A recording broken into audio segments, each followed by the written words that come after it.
यात्रा करने के लिए तैयार हो और कहे सैंधव ले आओ, तो बुद्धिमान व्यक्ति नमक नहीं लाएगा, घोड़ा को उपस्थित करेगा। ये सब अर्थ लगाने की शास्त्रीय विधि है। तो सैंधव नमक जो है, वेद भगवान कहते हैं सैंधव रसघन इव, जैसे सेंधा नमक का ढेला आर पार भीतर बाहर एक ही रस होता है, उसमें दूसरा कोई रस नहीं होता, वो रसघन जो है, उसी प्रकार भगवान सैंधव रसघन के समान आनंद रस है, एक रस, उसमें कोई दूसरा रस नहीं। मुझे लगता है इसीलिए महात्माओं ने नमक का नाम ही राम रस रख दिया, क्योंकि राम कौन है? परब्रह्म है। रामान नास्ति परायणम परतरम रामस्य दासोस्मि हम, रामे चित्तलय सदा भवतु मे भो राम मामुद्धर। भगवान श्री राम परब्रह्म परमात्मा सच्चिदानंद है, और सच्चिदानंद परमात्मा का उदाहरण सैंधव रस से दिया वेदों ने। इसीलिए महात्माओं ने वेदों के इन वाक्यों का ही चिंतन करते हुए नमक का नाम ही रख दिया राम रस। इसीलिए साधु समाज में आज भी नमक को राम रस ही कहते। तो वे रस रूप परमात्मा हमारे हृदय में भाषित होते हैं। विविध प्रकार के अनुष्ठान के द्वारा कथा, भजन, पूजन, मंत्र जप, संत दर्शन, देवालय दर्शन, तीर्थाटन, पवित्र नदियों में स्नान, इन विविध क्रियाओं के द्वारा हमारे हृदय में जो भगवद रस की उत्पत्ति होती है, वही रस रूप परमात्मा है। कथा के माध्यम से भी भगवान के उस परम स्वरूप का, उस रस रूप का हम अनुभव करते हैं। हमारा हृदय भगवान की कथा सुन करके रस रूप हो जाता है। आचार्यों ने कहा है कि सवेरे से शाम तक भगवान में ही लगे रहो। एक बड़ा सुंदर आभणक है, एक बड़ी सुंदर सूक्ति है। कोई आचार्य कहते हैं कि प्रातः काल तो जुए का प्रसंग करो, प्रातः काल उठो तो जुए का प्रसंग करो, और मध्याह्न में बोले मध्याह्न में स्त्री प्रसंग करो, और रात्रि में बोले रात्रि में चोर प्रसंग करो। कहते हैं प्रातर द्यूत प्रसंगेन मध्याह्ने स्त्री प्रसंगतः रात्रौ चौर प्रसंगेन कालो गच्छति धीमताम। बुद्धिमान व्यक्ति अपने समय को इन्हीं तीन कामों में बिताता है। प्रातः काल जुआ में मन लगाओ, और मध्याह्न में स्त्री प्रसंग में लगाओ, और सायंकाल चोर प्रसंग में लगाओ। लोगों ने कहा भाई ये बात तो बड़ी गलत है, जुआ करें और स्त्री प्रसंग और चोर प्रसंग। कहते हैं इसका तात्पर्य क्या है? कहते हैं प्रातर द्यूत प्रसंगेन, प्रातः काल द्यूत प्रसंग जो महाभारत है, महाभारत जैसे दिव्य ग्रंथ का चिंतन करो। प्रातः काल महाभारत की कथाओं का चिंतन करो, महाभारत का पाठ करो, अनुष्ठान करो। मध्याह्ने स्त्री प्रसंगतः, और मध्याह्न में स्त्री प्रसंग। स्त्री प्रसंग क्या है? बोले ये रामायण राम कथा ही स्त्री प्रसंग है, इसी का नाम स्त्री प्रसंग है। क्योंकि स्त्रियों में सर्वश्रेष्ठ नारीणाम उत्तमा बधू, महर्षि वाल्मीकि कहते हैं नारियों में जो सर्वोत्तमा है भगवती श्री जानकी, उनका पावन ये चरित्र है। कृष्णम रामायणम काव्यम सीतायाश्चरितम महत।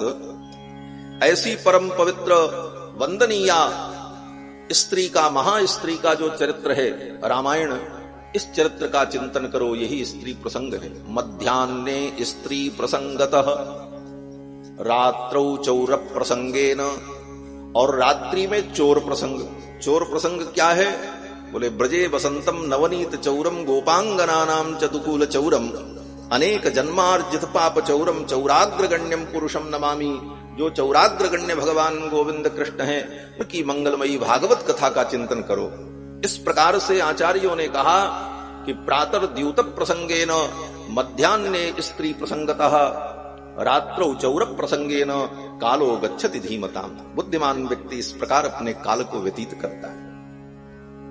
बड़ा ही दिव्य प्रसंग महर्षि वाल्मीकि के द्वारा रचित श्रीमद् रामायण काव्य के माध्यम से भगवान के दिव्य मंगलमय चरित्र का हम सभी लोग अपनी गति और मति के अनुकूल चिंतन कर रहे हैं। नैमिषारण्य में भगवान के अश्वमेध यज्ञ में कुश और लव इस पवित्र गाथा को सुना रहे हैं। स्वयं भगवान इस कथा को श्रवण कर रहे हैं। अयोध्या के सभी नागरिक दत्तचित्त होकर इस कथा को श्रवण कर रहे हैं। कल के प्रसंग में आप सभी लोगों ने श्रवण किया कि भगवान अयोध्या में चार चार रूपों में प्रकट हुए। कृत्वात्मानं चतुर्विधम, अपने आप को चार रूपों में भगवान ने प्रकट किया। श्री राम, लक्ष्मण, भरत, शत्रुघ्न के।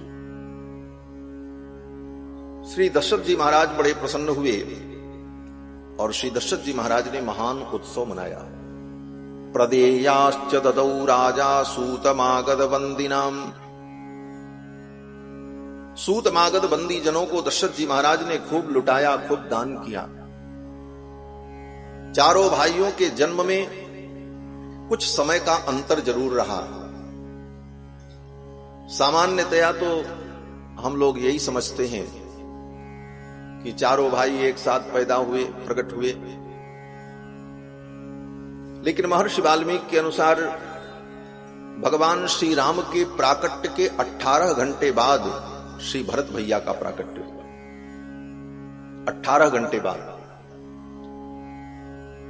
पुनर्वसु नक्षत्र जब व्यतीत हो गया, पुष्य नक्षत्र आया, तो पुष्य नक्षत्र में जब मीन लग्न आया तब श्री भरत जी का प्रादुर्भाव हुआ।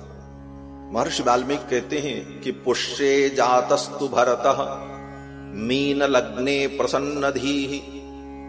मीन लग्न में पुष्य नक्षत्र में श्री भरत जी महाराज का प्रादुर्भाव हुआ और जब पुष्य नक्षत्र बीत गया,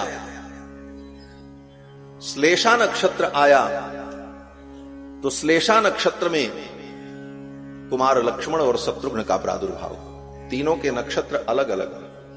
पुनर्वसु में राम जी, पुष्य में भरत भैया और श्लेषा नक्षत्र में लक्ष्मण और शत्रुघ्न जी का प्रादुर्भाव होता है। भैया भरत के प्राकट्य के 6 घंटे बाद सुमित्रा जी ने सुंदर 2 पुत्रों को जन्म दिया। जब पुष्य नक्षत्र बीत गया, श्लेषा नक्षत्र आया, महर्षि वाल्मीकि कहते हैं कि सार्पे जातौ तु सौमित्रि कुलीरेभ्युदितेरबौ। सार्पे जातौ तु सौमित्रि, सार्प नक्षत्र में, श्लेषा नक्षत्र में सुमित्रानंदन का प्रादुर्भाव हुआ। श्लेषा नक्षत्र का ही नाम सार्प नक्षत्र है, क्योंकि इस नक्षत्र के देवता सर्प है। सर्प हो देवता जिस नक्षत्र के, ऐसे नक्षत्र का नाम सार्प नक्षत्र है, उसी को श्लेषा कहते हैं। और यहां प्रकट कौन हो रहा है? सर्पों के अधिराज शेषावतार श्री लक्ष्मण जी महाराज का प्रादुर्भाव है, इसलिए सार्प नक्षत्र आ गया। सार्पे जातौ तु सौमित्री।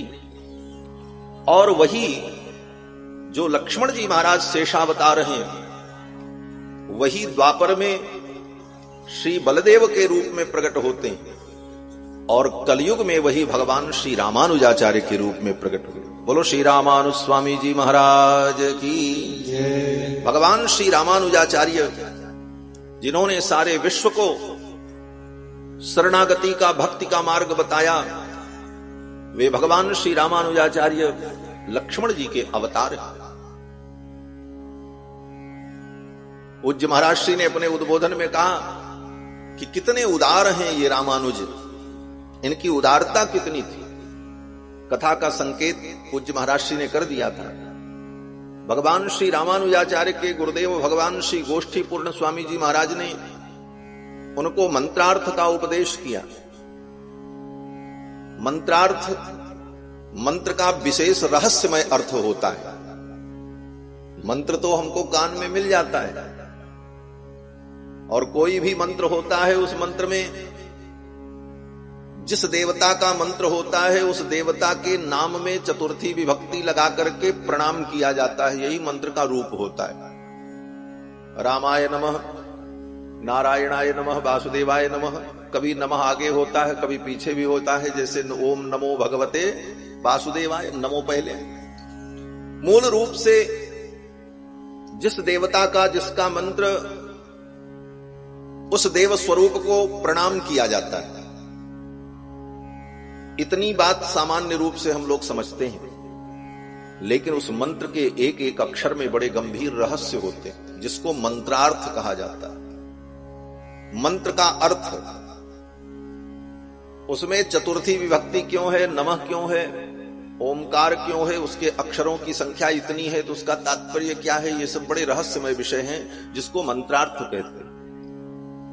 जब शिष्य मंत्र का विधिवत अनुष्ठान कर ले और पूर्ण निष्ठा के साथ मंत्र के प्रति निष्ठा, मंत्र के देवता के प्रति निष्ठा, मंत्र प्रदाता गुरु के प्रति निष्ठा, ये सारी निष्ठाएं उसकी जब दृढ़ हो जाती हैं तब उसको मंत्रार्थ का उपदेश किया जाता है।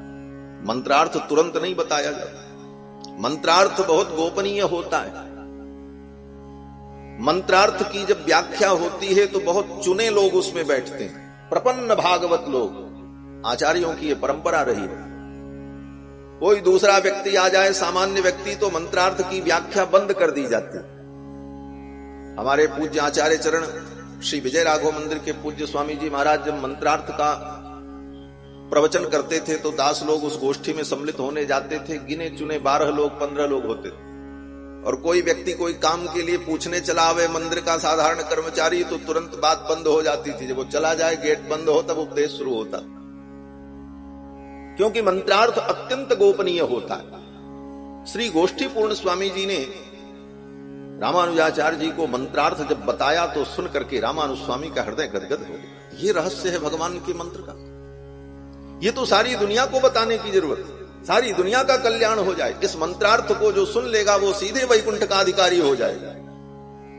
मंत्रार्थ सुनने वाले के लिए वैकुंठ का द्वार खुल जाता है। उनके गुरुजी ने कहा, सबको मत बताना, मेरी आज्ञा है, ये उपदेश सबको मत देना। लेकिन रामानुज स्वामी जी महाराज की उदारता, विचार किया उन्होंने कि गुरुजी की बात न मान करके अगर मैं सबको उपदेश दे दूंगा तो कितने जीवों का कल्याण हो जाएगा। हां, यह जरूर होगा कि गुरुजी की आज्ञा का उल्लंघन करने के परिणाम स्वरूप हमको नरक में जाना पड़ेगा।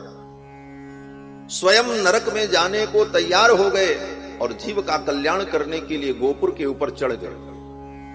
श्री भक्तमालकार श्री नाभादास जी महाराज लिखते हैं, सहस आस उपदेश करी जगत उदाहरण जतन दियो। सहस आस उपदेश करी जगत उदाहरण जतन दियो। गोकुल हुए आरूढ़ उच्च स्वर मंत्र उचारो। गोकुल हुए आरूढ़ उच्च स्वर मंत्र उचारो। सूते नर पर जाग 72 श्रवण निधारो। सूते नर पर जाग 72 श्रवण निधारो। तितले गुरुदेव पदति भई न्यारी न्यारी। तितले गुरुदेव पदति भई न्यारी न्यारी। गुरु तारक शिष्य प्रथम भक्ति बपु मंगलकारी। गुरु तारक शिष्य प्रथम भक्ति बपु मंगलकारी। कृपण पाल करुणा समुद्र रामानुज सम नहीं पियो। कृपण पाल करुणा समुद्र रामानुज सम नहीं पियो। सहज आस उपदेश करी जगत उदाहरण जतन कियो। सहस आस उपदेश करी जगत उदाहरण जतन कियो। हाँ, जगत उदाहरण जतन कियो। हाँ, जगत उदाहरण जतन कियो। श्री नाभादास जी महाराज कहते हैं कि जगत के उद्धार के लिए उन्होंने ये उपाय कर दिया, जगत उदाहरण जतन। गोपुर पे चढ़ करके मंत्र का सबको उपदेश कर दिया, आओ सुनो सुनो। हजारों लोग आ गए महाराज, सबने सुना। लेकिन कहते हैं ना, शेरनी का दूध सभी पात्र में नहीं टिकता है। कहते हैं शेरनी का दूध दुहने के लिए स्वर्ण का पात्र होना चाहिए। उसी प्रकार ऐसे दिव्य ज्ञान को धारण करने के लिए जब तक ज्ञान की पात्रता नहीं होगी तब तक ज्ञान बरसता रहे फिर भी वो पात्र में टिकेगा नहीं। पूज्य आचार्य चरण ने उपदेश कर दिया, लेकिन सुन करके उसको ग्रहण करने वाले मात्र 72 लोग निकले, हजारों में से केवल 72। सूते नर पर जाग 72 श्रवणन घाल। और वही 72 पीठाधिपति हुए जिन्होंने आगे चल करके इस श्री संप्रदाय की पवित्र परंपरा को विस्तृत किया। कहने का भाव, बाद में उनकी गुरुजी को जब पता चला तो गुरुजी ने कहा, अरे तुमने मेरी आज्ञा का उल्लंघन किया है, तुम्हें नरक हो जाएगा। तो भगवान श्री रामानुजाचार्य ने हाथ जोड़ करके गुरुजी के चरणों में प्रणाम किया और कहा, पतिश्चे एक एवाहम नरके गुरुपातका।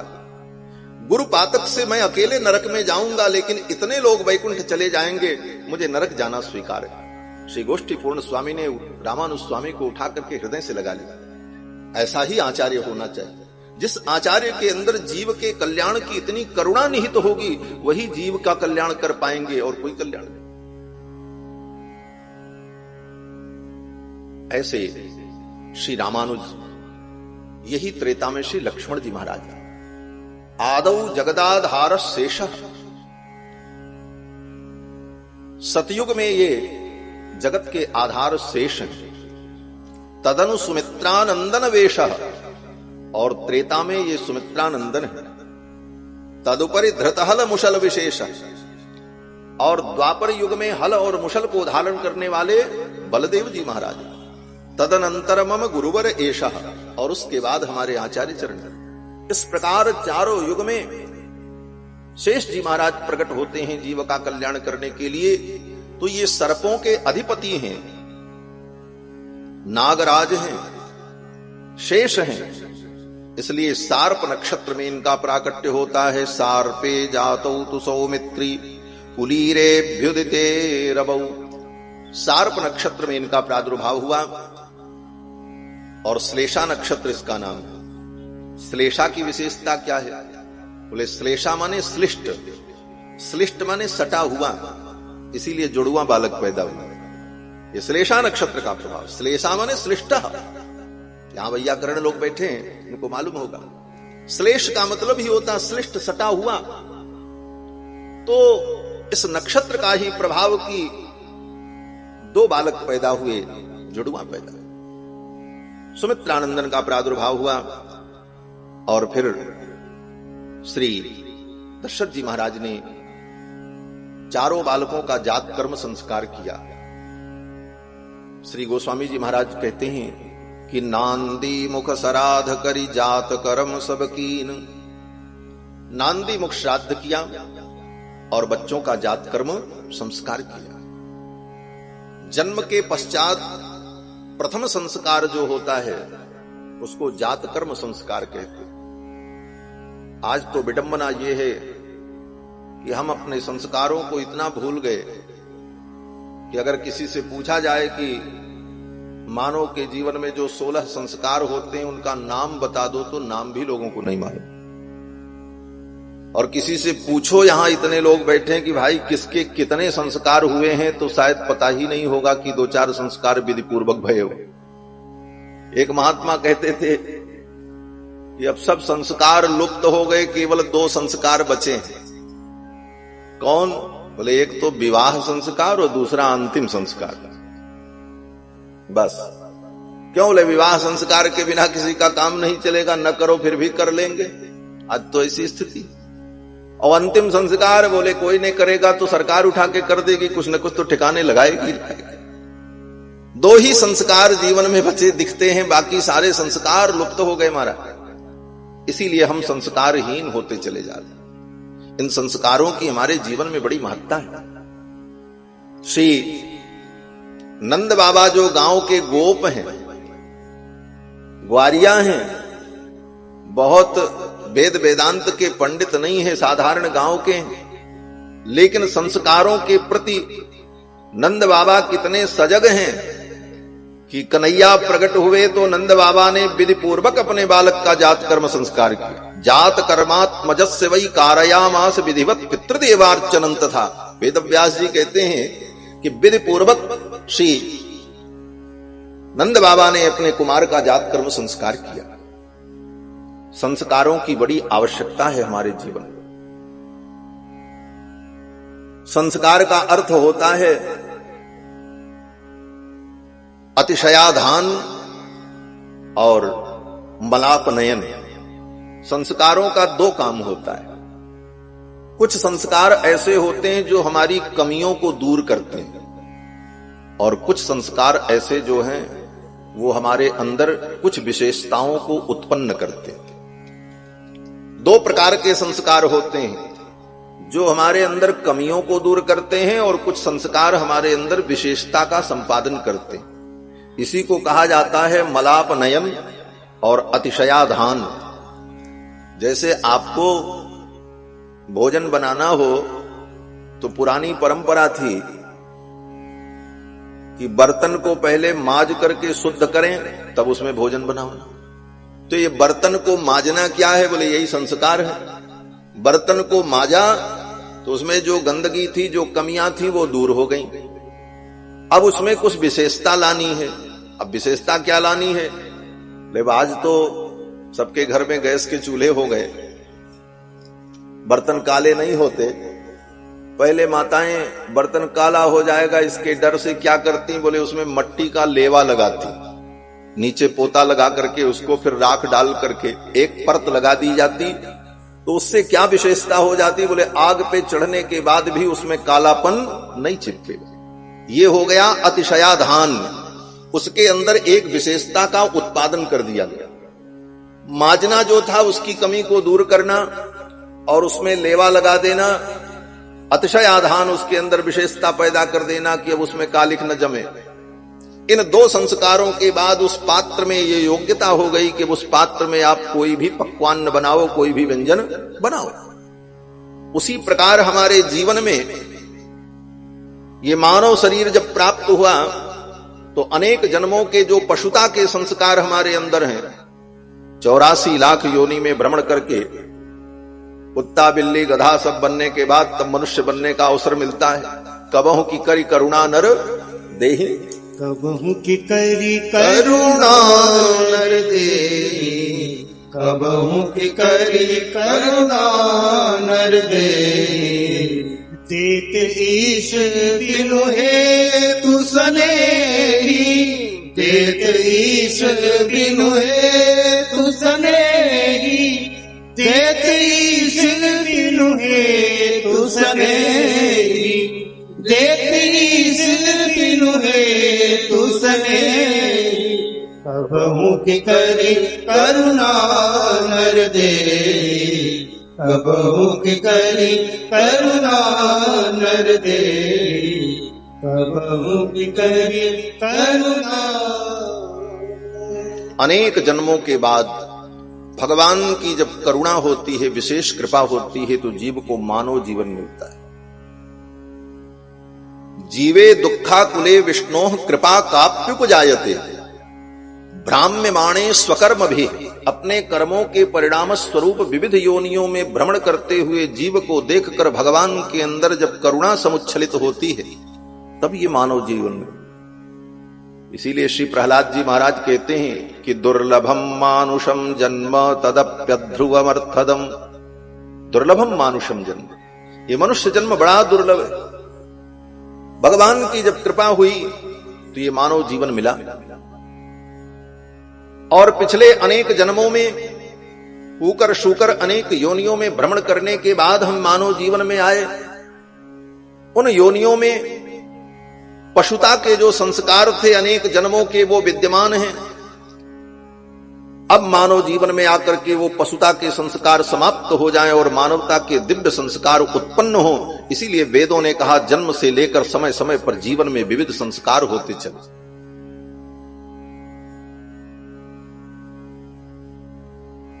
गर्भ में जीव आवे उसके पहले ही संस्कार।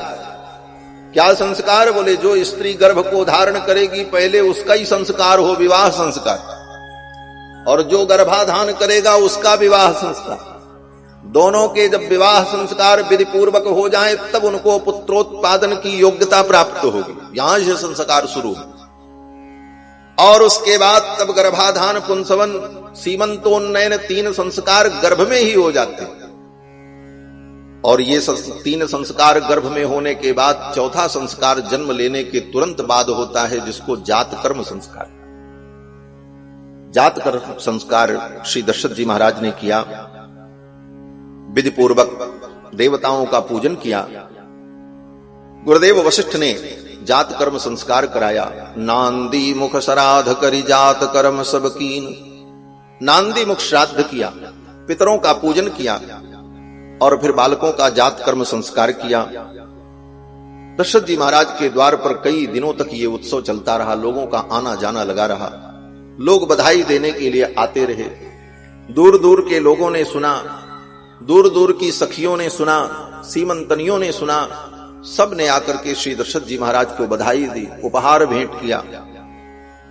श्री गोस्वामी जी महाराज कहते हैं कि वृंद वृंद मिली चली लुगाई, सहज श्रृंगार किए उठ धाई, कनक कलश मंगल भरि थारा, गावत पैठे भूप धुआरा। श्री दशरथ जी महाराज के द्वार पर आकर के उन सब ने बधाई दी, सुंदर मंगल गीत गाए और कई दिनों तक ये उत्सव चलता रहा।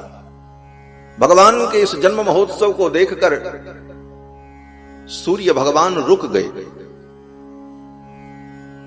भगवान भुवन भास्कर मरीच माली भगवान के इस जन्म महोत्सव को देख करके रुक गए, आनंद में डूब गए। 1 महीने तक सूर्य भगवान आगे ही नहीं बढ़े। मास दिवस कर दिवस भा मरम न जाना कोई। 1 महीने के बराबर 1 दिन हो गया। ये मरम, ये रहस्य कोई जान नहीं पाया और अयोध्या में परम आनंद होता रहा। बड़े धूमधाम से ठाकुर जी का जन्म महोत्सव मनाया गया। सखियां बधाई देने के लिए चलती हैं। आइए बधाई के एक पद का आनंद लें, फिर आगे बढ़ते हैं। चलो। श्री दशरथ जी महाराज के द्वार पर परम आनंद हुआ। दूर दूर से सीमंतनियों ने आकर बधाई दी। श्री दशरथ जी महाराज को, कौशल्या जी को। कई दिनों तक ये सब उत्सव चलता रहा। धीरे धीरे 11 दिन व्यतीत हो गए। 12वां दिन जब आया तो श्री गुरुदेव वशिष्ठ पधारे और विधि पूर्वक देवताओं का पूजन संपन्न करके चारों कुमारों का नामकरण संस्कार किया। महर्षि वाल्मीकि कहते हैं कि अतीत्यैकादशाहम तू नाम कर्म तथा करोत्। 11 दिन बीतने के बाद 12वें दिन बालकों का नामकरण संस्कार होता है। शास्त्र की यही विधि है कि 12वें दिन बालक का नामकरण संस्कार होना चाहिए। द्वादशे हनि नाम कुर्यात्। 12वें दिन नामकरण संस्कार होना चाहिए। 11 दिन बीता। 12वें दिन गुरुदेव वशिष्ठ ने चारों कुमारों का नामकरण संस्कार किया।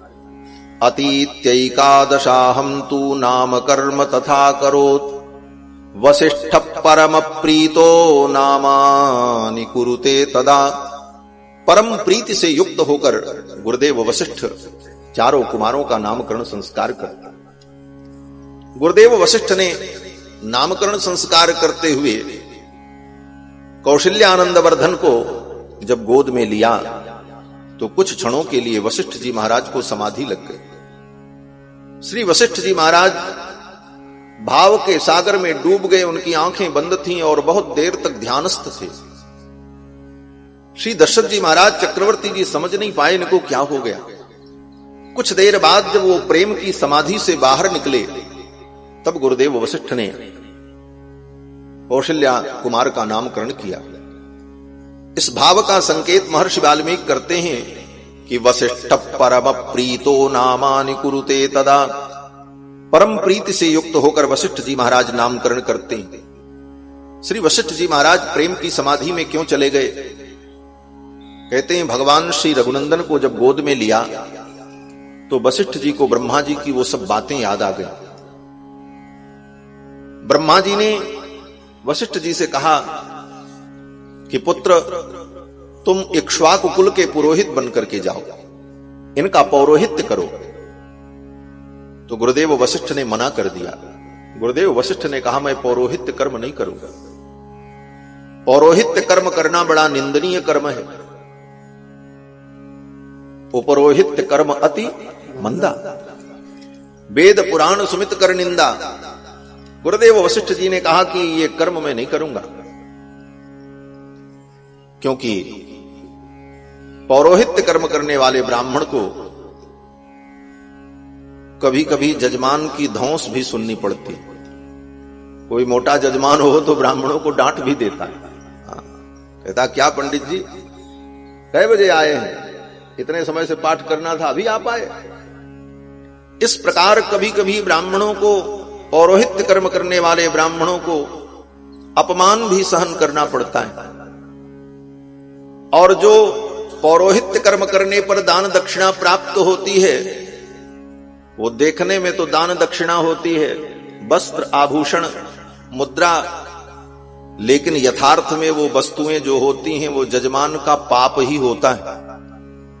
जजमान अपने पाप को उन वस्तुओं के माध्यम से दे करके पाप मुक्त हो जाता है। उन दान की वस्तुओं में उस जजमान का पाप चला आता है। इसीलिए शास्त्र ने कहा कि ब्राह्मण को, पौरोहित्य कर्म करने वाले ब्राह्मण को, कर्मकांड अनुष्ठान कराने वाले ब्राह्मण को बड़े ही नियम का पालन करना चाहिए। महाराज, संध्या वंदन, गायत्री का जप, इन समस्त विधि विधान के द्वारा वो उन पापों का नाश करता है। अन्यथा जजमान के दिए हुए दान पुण्य के कारण उन जजमानों के पाप को उस पंडित को, उस आचार्य को भोगना पड़ता है। इसीलिए गायत्री के जप का विधान है। गायत्री का जप करने पर, संध्या वंदन करने पर वो सारे पाप विनष्ट हो जाते हैं। सामवेद में कहा गया, सामवेद के गोभिल सूत्र में कहते हैं, अष्टकृत्वा पृथ्वीम अधिजयते, अष्टकृत्वा पृथ्वीम अधिजयते। जो व्यक्ति संध्या वंदन करके नित्य गायत्री का जप कर लेता है, वो संपूर्ण पृथ्वी का दान ले ले तो सारे दान को पचा जाने की क्षमता उसके अंदर हो। इसीलिए ब्राह्मण नित्य संध्या वंदन करते। आज तो महाराज संध्या वंदन किसी को मालूम ही नहीं, संध्या कहते किसको। संध्या का मतलब लोग समझते हैं संध्या हो गई, इसी का नाम संध्या है। संध्या का मतलब है दिन और रात्रि की जहां पर संधि होती है, रात्रि समाप्त होती है, दिन शुरू होता है, दोनों की जहां पर संधि हो रही है, और सायंकाल दिन समाप्त हो रहा है और रात्रि शुरू हो रही है, दोनों की जहां पर संधि हो रही है, उस संधि काल में जो हम ब्रह्म का अनुसंधान करते हैं उसी का नाम संध्या है। संधीयते परब्रह्म सद्भिर संध्या उच्यते। इस प्रकार संध्या वंदनादि कर्म के द्वारा उस लिए गए दान का, पाप का वो व्यक्ति निराकरण कर लेता है। गुरुदेव वशिष्ठ ने कहा, मैं पौरोहित्य कर्म नहीं करूंगा, क्योंकि दान लेने से, दान का अन्न प्रतिग्रह ग्रहण करने से बुद्धि मलिन हो जाएगी, और बुद्धि के मलिन होने पर परमात्मा का चिंतन, भगवान का भजन नहीं होगा, तो मुझे भगवत प्राप्ति नहीं होगी, मेरा जीवन व्यर्थ हो जाएगा। तो ब्रह्मा जी ने कहा, अगर पौरोहित्य कर्म करते करते ही तुमको भगवान मिल जाए तो? वशिष्ठ जी ने कहा, ऐसा कैसे हो सकता है? बोले, हां हो सकता है। ब्रह्मा जी ने कहा, अगर पौरोहित्य कर्म करते करते तुमको भगवान मिल जाए तो क्या पौरोहित्य कर्म स्वीकार करोगे? वशिष्ठ जी ने कहा, भगवान को प्राप्त करने के लिए तो मैं कुछ भी करने को तैयार हूं। भगवत प्राप्ति हो इसके लिए तो कुछ भी किया जा सकता है। तो ब्रह्मा जी ने कहा, इनके पुरोहित बनकर के जाओ, और इन्हीं के वंश में आगे चल करके बड़े प्रतापी राजा श्री महाराज दशरथ होंगे। उनके पुत्र के रूप में परब्रह्म परमात्मा ही चार चार रूपों में प्रकट होंगे, कृत्वात्मानम चतुर्विधम, और तुम्हें बड़ी ही सहजता से परब्रह्म परमात्मा का दर्शन प्राप्त हो जाएगा। और दर्शन ही नहीं, तुम्हें भगवान इतने सुलभ हो जाएंगे कि भगवान बालक बनकर के प्रकट होंगे, तुम्हारी गोद में बैठेंगे, तुम उनका संस्कार कराओगे, नामकरण तुम कराओगे, यज्ञोपवीत तुम कराओगे, तुम्हारे गुरुकुल में वो पढ़ने जाएंगे, उनकी उंगलियों को पकड़ करके तुम लिखना सिखाओगे, उनको चलना सिखाओगे। ब्रह्मा जी तो वशिष्ठ जी महाराज तो ये सब सुनकर सोच करके ही भाव विभोर हो। ब्रह्मा जी ने कहा इतना ही नहीं, वो जब बाल लीला करेंगे और उनको तुम अपनी गोद में लेकर के उनका संस्कार करोगे तो बाल चपलता के कारण कभी कभी तुम्हारी दाढ़ी भी पकड़ करके खींच लेंगे। बालक है ना, बोले तुम्हारी दाढ़ी भी पकड़ करके खींच लेंगे, छुड़ाना पड़ेगा। अब तो वशिष्ठ जी महाराज ये सोच करके कल्पना में डूब गए, ऐसा आनंद, परब्रह्म परमात्मा सच्चिदानंद मुझे इतने सुलभ होंगे, ये तो सौलभ्य सीमा भूमि हो जाएगी, सुलभता की सीमा पार कर जाएगी। ब्रह्मा जी ने कहा यह तब संभव है जब आप इनके पुरोहित बनकर के जाओ। गुरुदेव वशिष्ठ ने कहा अगर ऐसी बात है तो मैं इनका पुरोहित बनकर के जाऊंगा। और श्री वशिष्ठ जी महाराज इक्ष्वाकु मनु के पुरोहित बनकर के आए और इक्ष्वाकु के काल से लेकर के श्री दशरथ जी के काल तक कितने राजा महाराजा उस खानदान में हुए, सबका पिंडदान, श्राद्ध और विवाह, शादी, जनेऊ, मुंडन कराते रहे वशिष्ठ जी महाराज केवल इसी आशा में कि मुझे एक दिन ठाकुर मिलेंगे, एक दिन भगवान। इस आशा में गुरुदेव वशिष्ठ ने सैकड़ों पीढ़ियों के अंतिम संस्कार और यज्ञोपवीतादि संस्कार और कितने कितने संस्कार कराते रहे केवल इस आशा में कि एक दिन मुझे भगवान मिलेंगे। और आज वो आशा उनकी फलवती हुई।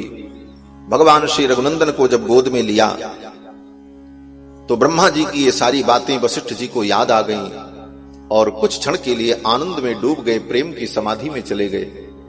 वाल्मीकि महर्षि कहते हैं कि वशिष्ठ परम प्रीतो नामानि कुरुते तदा, परम प्रीति से युक्त होकर के गुरुदेव वशिष्ठ नामकरण संस्कार करता और कहते हैं हे राजन, ये जो कौशल्यानंदन है आपके ज्येष्ठ पुत्र, इनका नाम राम होगा। ज्येष्ठम रामम महात्मानम, ये आपके जो ज्येष्ठ पुत्र हैं इनका नाम राम होगा। चक्रवर्ती जी ने पूछा राम का अर्थ क्या है, राम माने क्या?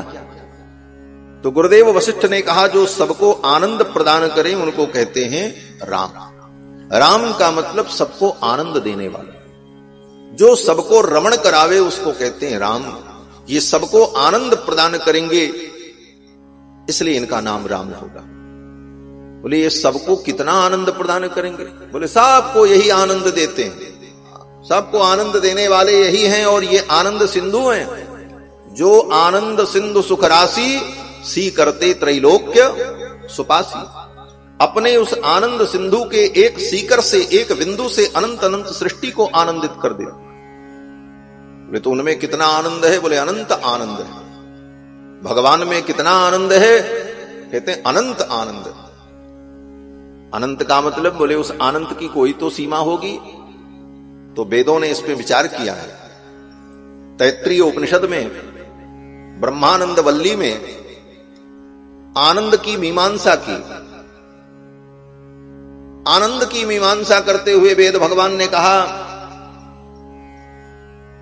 कि पृथ्वी का कोई राजा हो, संपूर्ण पृथ्वी उसके नियंत्रण में हो और वो किसी भी प्रकार के रोग से ग्रस्त न हो, समस्त प्रकार की सुख सुविधाओं से संपन्न हो, तो उसको जो आनंद आता है वो आनंद की सबसे छोटी इकाई है, पहला आनंद। भाई किसी चीज को आप नापेंगे, तौलेंगे तो पहले इकाई बनानी पड़ेगी। किसी चीज को हम तौलते हैं तो पहले इकाई तय करते हैं, मिलीग्राम, फिर ग्राम, फिर किलोग्राम, फिर कुंटल, फिर टन, इस तरह से अलग अलग इकाइयां बनती। तो सबसे छोटी इकाई कहते हैं आनंद की सबसे छोटी इकाई क्या है? बोले दुनिया में कोई पुरुष हो जो सर्वगुण संपन्न हो, समस्त प्रकार की सुख सुविधाओं से संपन्न हो, उसकी समस्त इच्छाएं पूर्ण हो जाती हों, उसको जो आनंद मिलता है वो आनंद की प्रथम इकाई है। सैसा आनंदस्य मीमाग्गुस्सा भवति। आनंद की मीमांसा करते हुए वेद भगवान कहते हैं सोत्रियस्य चाका महतस्य। उस पृथ्वी के छत्रपति सम्राट को जितना आनंद आता है वो आनंद की सबसे छोटी इकाई है। और उतना आनंद किसको आता है? बोले सोत्रियस्य चाका महतस्य। जो भगवान का परम भक्त हो, श्रोत्रिय हो और उसके जीवन में कोई कामना न हो तो उसको भी उतना ही आनंद आता है। सोत्रियस्य चाकामः तस्य, अब उसको जितना आनंद आता है उसका 100 गुना ज्यादा आनंद किसको आता है? तो कहते हैं स एष मनुष्य गंधर्वाणाम आनंदः सोत्रियस्य चाकामः तस्य। उस एक छत्रपति सम्राट को जो आनंद मिलता है वो आनंद की सबसे छोटी इकाई, और उससे 100 गुना ज्यादा आनंद किसका है? बोले एष मनुष्य गंधर्वाणाम आनंदः, मनुष्य गंधर्वों का आनंद। मनुष्य गंधर्व कौन? बोले मनुष्यों में जो शास्त्रीय संगीत की विद्या को जानने वाले गुणी जन हैं, वे लोग जब शास्त्रीय संगीत की राग रागनियों में डूब करके गायन करते हैं तो उनको जो आनंद की अनुभूति होती है वो उस राजा से 100 गुना ज्यादा आनंद। एष मनुष्य गंधर्वाणाम आनंदः, वो मनुष्य गंधर्वों का आनंद उससे 7 गुणित। और उस मनुष्य गंधर्व को जितना आनंद आता है उससे 100 गुना ज्यादा आनंद देव गंधर्वों को प्राप्त हो। देव गंधर्वों को जितना आनंद प्राप्त होता है उससे 100 गुना ज्यादा आनंद देवताओं को प्राप्त होता है।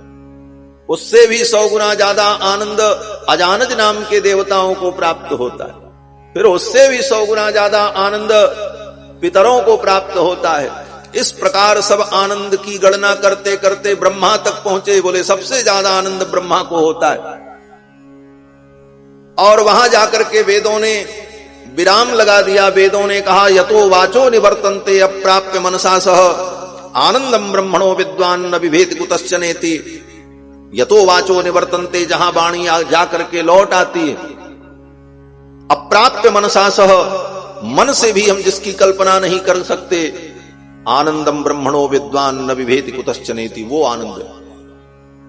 ऐसे अनंत आनंद सिंधु भगवान सच्चिदानंद जो सबको आनंद प्रदान करेंगे, इसीलिए इनका नाम राम होगा। जो आनंद सिंधु सुख राशि सी करते त्रैलोक्य सुपासी, इनका नाम राम होगा। ये राम नाम भगवान का अनादि है। ऐसा नहीं है कि त्रेता युग में गुरुदेव वशिष्ठ ने नामकरण किया तब से भगवान का नाम राम हुआ। ये राम नाम भगवान का सनातन नाम है। भगवान विष्णु के 1000 नामों में यह भी नाम है राम नाम। श्री भीष्म पितामह ने जब भगवान के 1000 नाम का उच्चारण किया है, विष्णु सहस्र नाम महाभारत का रत्न है। महाभारत समुद्र के 2 रत्न हैं, एक श्रीमद् भगवत गीता और दूसरा विष्णु सहस्र नाम। ये 2 महाभारत के अद्भुत अनमोल रत्न है महाराज। इस रत्न को वैष्णवों को, भगवत भक्तों को अपने हृदय में धारण करना चाहिए। श्रीमद् भगवत गीता और विष्णु सहस्र नाम, ये महाभारत के 2 रत्न।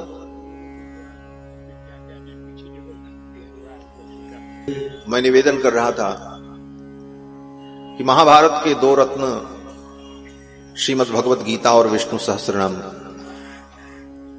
वैष्णव को इन दोनों रत्नों को अपने हृदय में धारण करना चाहिए। प्रतिदिन विष्णु सहस्रनाम और गीता के कम से कम 1 अध्याय 2 अध्याय का रोज नियम से पाठ करना चाहिए। ये 2 रत्न हैं अद्भुत महाराज। इसीलिए भगवान शंकराचार्य कहते हैं गेयम गीता नाम सहस्त्रम ध्येयम श्रीपति रूप मजस्रम नेयम सज्जन संगे चित्तम देयम दीन जनाय च वित्तम भज गोविंदम गोविंदम भज मूढ़मते। भगवान शंकराचार्य कहते हैं गेयम गीता नाम सहस्त्रम, श्रीमद् भगवत गीता और नाम सहस्त्र विष्णु सहस्त्र नाम, इनको गाओ। ध्येयम श्रीपति रूप मजस्रम, और श्रीपति भगवान के स्वरूप का ध्यान करो। और नेयम सज्जन संगे चित्तम, संतों के बीच में बैठकर अपने चित्त को, मन को लगाओ, कथा में लगाओ। नेयम सज्जन संगे चित्तम, और देयम दीन जनाय च वित्तम, जीवन में भगवान ने कुछ दिया है, सामर्थ्य है तो दीनहीनों की सेवा करो, यही जीवन का परम लाभ है। देयम दीन जनाय च वित्तम भज गोविंदम गोविंदम भज मूढ़मते। तो भगवान का जो 1000 नाम विष्णु सहस्र नाम महाभारत में, उसमें भगवान श्री राम के 16 नामों का उच्चारण पितामह ने किया है। रामो विरामो विरजो मार्गो नेयो नयो नयः वीरः शक्तिमतां श्रेष्ठो धर्मो धर्म विदुत्तमः। यहां तक भगवान श्री राम की लीलाओं का वर्णन केवल नाम मात्र से किया है। तो भगवान का ये नाम सनातन है, अनादि है।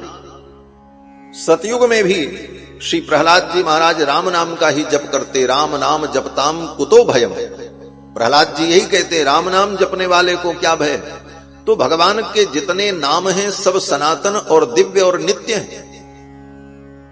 जैसे भगवान का नाम वासुदेव, भगवान श्री कृष्ण का, वहां पर जब गर्गाचार्य जी नामकरण करते हैं तो यही कहते हैं, क्वचित जातस्तवात्मजः वासुदेवः इति श्रीमान अभिज्ञाः संप्रचक्षते। जो विद्वान लोग हैं, जो जानकार हैं, वो कहेंगे इसको आपके बेटे को वासुदेव कहेंगे, क्योंकि ये कभी वसुदेव जी का पुत्र था। लेकिन भगवान का जितना भी नाम है सब सनातन है। भगवान वसुदेव जी के पुत्र हैं, इसलिए भगवान का नाम वासुदेव है। ये तो संजोग था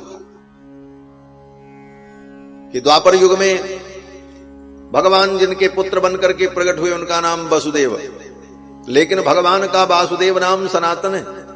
और वासुदेव का अर्थ तो वेद व्यास जी कहते हैं, वासनाद वासुदेवस्य वासितम भुवनत्रयम।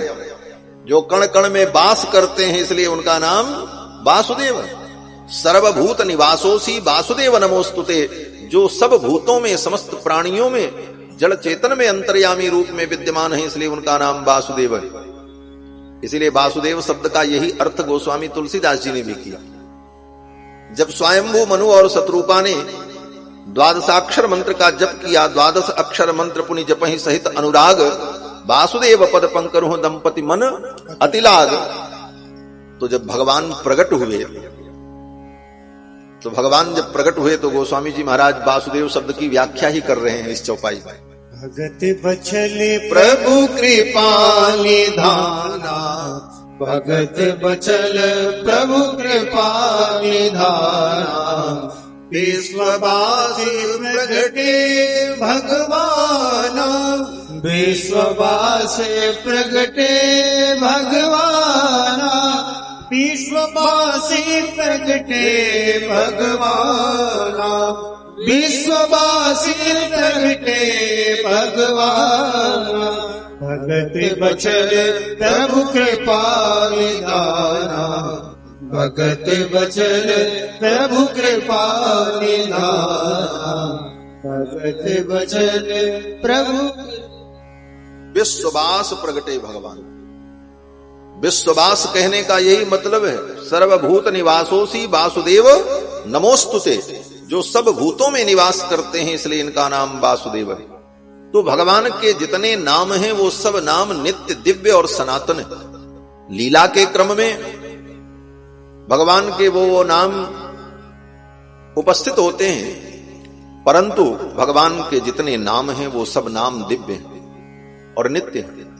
और कितने नाम हैं भगवान के? बोले नामान्य अनंतानि हरे है। भगवान के नाम अनंत है। भगवान के नाम का कोई अंत नहीं है।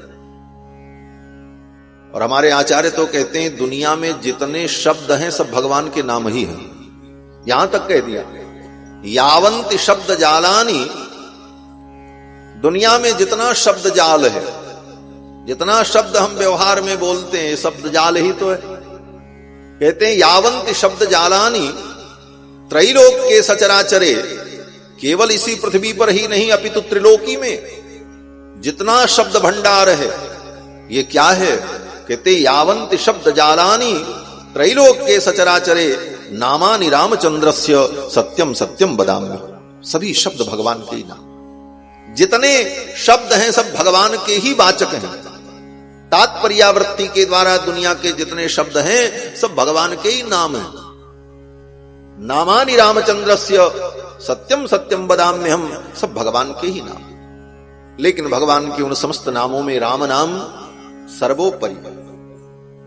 भगवान श्री राम का ये 2 अक्षर का नाम समस्त वेद पुराण सबका सार है।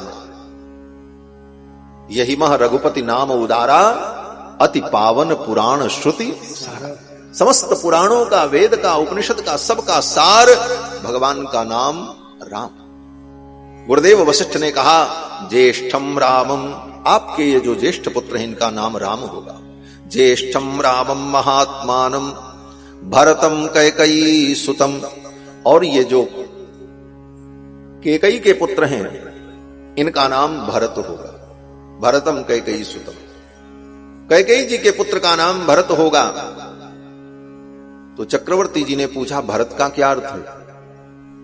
तो गुरुदेव ने कहा, भरत का अर्थ है भरने वाला। भरतीति भरता, जो भर दे उसी का नाम भरत। क्या भर दे? बैंक भर दे कि तिजोरी भर दे?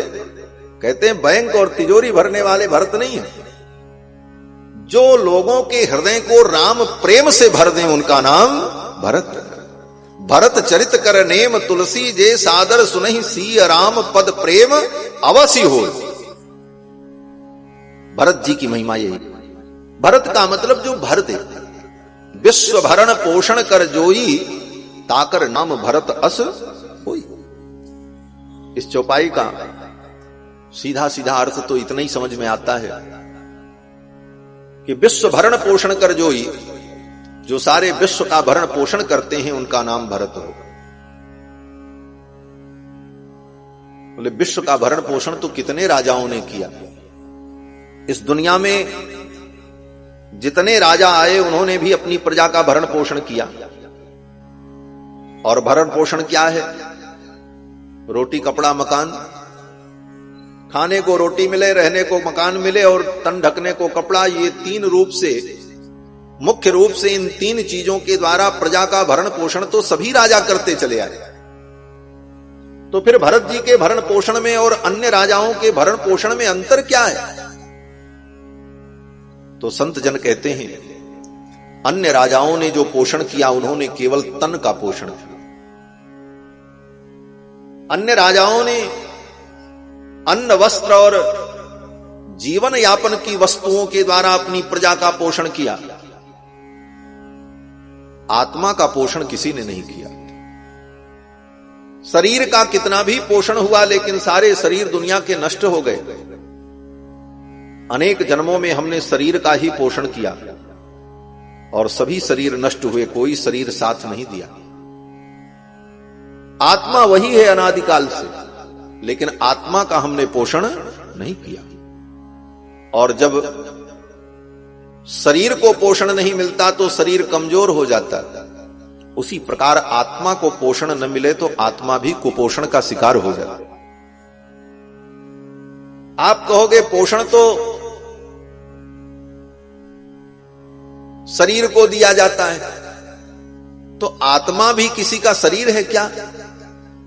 तो कहते हैं हां, ये हमारे आपके शरीर के अंदर जो आत्मा है ना, ये आत्मा भगवान का शरीर है।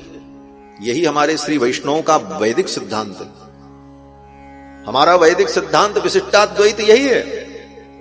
विशिष्टाद्वैत सिद्धांत में यही कहते हैं कि ये शरीर, आत्मा जो है, ये जीवात्मा परमात्मा का शरीर है। उपनिषद में एक प्रकरण है जिस प्रकरण का नाम है अंतर्यामी ब्राह्मण, और उस अंतर्यामी ब्राह्मण में परमात्मा के अंतर्यामी स्वरूप का वर्णन किया गया। तो अंतर्यामी क्या? लोग कहते हैं कि जो सबके मन की बात जान जाए वो अंतर्यामी। सामने वाला व्यक्ति अगर आपकी बात जान जाए तो आप कहते हो अरे भाई आप तो अंतर्यामी हो, जान गए। लेकिन अंतर्यामी का यह अर्थ नहीं है। अंतर्यामी का मतलब जो आपके अंदर बैठ करके आपका नियमन करता है उसको कहते हैं अंतर्यामी। तो वेदों ने उस प्रसंग में कहा कि यो अंतरतो आत्मानम यमयति यम आत्मान वेद यस्यात्मा शरीरम। जो अंतर्यामी परमात्मा आत्मा के अंदर बैठ करके आत्मा का भी नियमन करता है, ये आत्मा जिस परमात्मा का शरीर है, जिसको ये आत्मा जान नहीं पाती, स आत्मा अंतर्यामी अमृत, वो अंतर्यामी परमात्मा है, वो अमृत तत्व है। तो हमारी आपकी जो आत्मा है, ये आत्मा क्या है? बोले परमात्मा का शरीर है। इसीलिए ब्रह्मा जी ने श्रीमद् वाल्मीकि रामायण में जब भगवान की स्तुति की है तो यही कहा। ब्रह्मा जी आए भगवान की स्तुति करने के लिए, तो ब्रह्मा जी कहते हैं जगत सर्वम शरीरम ते स्थैर्यम ते वसुधातलम। हे भगवान, ये संपूर्ण जगत जड़ चेतन आपका शरीर है। तो ये आत्मा परमात्मा का शरीर है। तो जैसे शरीर को पोषण न मिले तो शरीर कुपोषण का शिकार होता है, उसी प्रकार आत्मा को भी पोषण न मिले तो जो आत्मा परमात्मा का शरीर है, ये शरीर कमजोर हो जाता, आत्मा कमजोर हो जाती। वे कमजोर हो जाएगी तो क्या होगा? तब वेदों ने कहा कि नायम आत्मा बलहीनेन लभ्यः। ये आत्मा अगर कमजोर हो गई, बलहीन हो गई, तो परमात्मा के चरणों तक नहीं पहुंच पाएगी। यही बलहीनता जीव को परमात्मा से दूर करके रखती है। भगवान से हम दूर चले जाते हैं क्योंकि आत्मा को हमने आहार नहीं दिया। अनेक जन्मों से आत्मा को आहार नहीं मिला, शरीर को तो आहार मिला। शरीर का भरण पोषण सभी ने किया, आत्मा का भरण पोषण किसी ने नहीं। इसलिए आत्मा इतनी कमजोर हो गई कि परमात्मा के चरणों तक पहुंचने में असमर्थ हो रही। इस दशा को देख करके भैया भरत के हृदय में दया उत्पन्न हुई। सब राजाओं ने शरीर का पोषण किया, आत्मा का किसी ने पोषण नहीं किया। आत्मा का पोषण कैसे होगा? बोले आत्मा का पोषण ज्ञान से होता है, भक्ति से होता है, श्रद्धा से होता है, सत्संग से होता है, भगवान की कथा से होता है, भगवान नाम जप से होता है, भगवत प्रेम से होता है। इन सारे वस्तुओं के द्वारा आत्मा का पोषण होता है। और भैया भरत ने अपने चरित्र के द्वारा लोगों की आत्मा का पोषण किया, आत्मा का भरण पोषण किया है। इसलिए भरत जी महाराज विश्व भरण पोषण कर जोई, ताकर नाम भरत असु। भरत चरित करने में तुलसी जे सादर सुनहि, सी राम पद प्रेम अवश्य होई भवरस विरह। जो हमारे हृदय को राम प्रेम से भर देते हैं, भगवत भक्ति से भर देते हैं, उनका नाम भरत। भरतीति भरतः, जो लोगों के हृदय को राम प्रेम से भर देंगे उनका नाम भरत होगा। भरतम कैकयी सुतम सौमित्रिम लक्ष्मणमिति। वशिष्ठ जी कहते हैं ये सुमित्रा जी के जो कुमार हैं इनका नाम लक्ष्मण होगा। सौमित्रिम लक्ष्मणमिति। चक्रवर्ती जी ने कहा लक्ष्मण का अर्थ क्या है? तो गुरुदेव वशिष्ठ कहते हैं लक्ष्मण का अर्थ है कि जिसका मन अपने लक्ष्य में लग जाए उसको कहते हैं लक्ष्मण। सीधा अर्थ तो यही।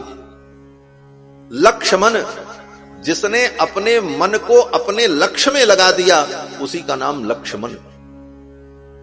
लक्ष्य क्या है? बोले जीव मात्र के लक्ष्य भगवान है। जीव मात्र के लक्ष्य भगवान हैं।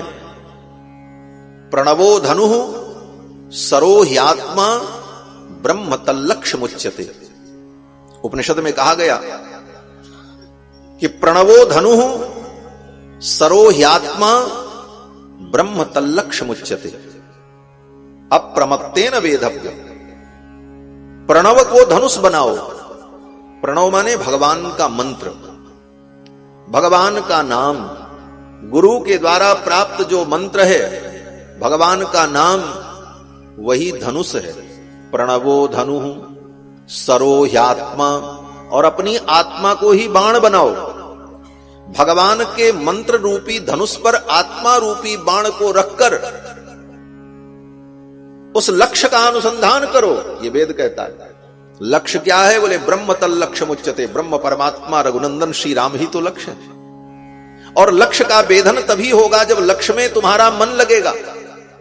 आप लक्ष्य भेदन के लिए धनुष बाण लेकर के खड़े हो जाओ और मन कहीं दूसरी जगह हो तो लक्ष्य का भेदन नहीं हो।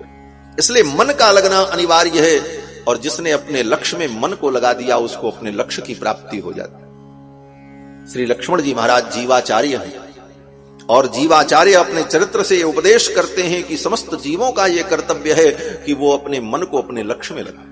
हमारा लक्ष्य परमात्मा है, हमारे लक्ष्य ठाकुर जी, उनमें हमारा मन लग जाए। तो जिसने अपने लक्ष्य में अपने मन को लगा दिया वो लक्ष्मण। और लक्ष्मण का दूसरा अर्थ क्या है?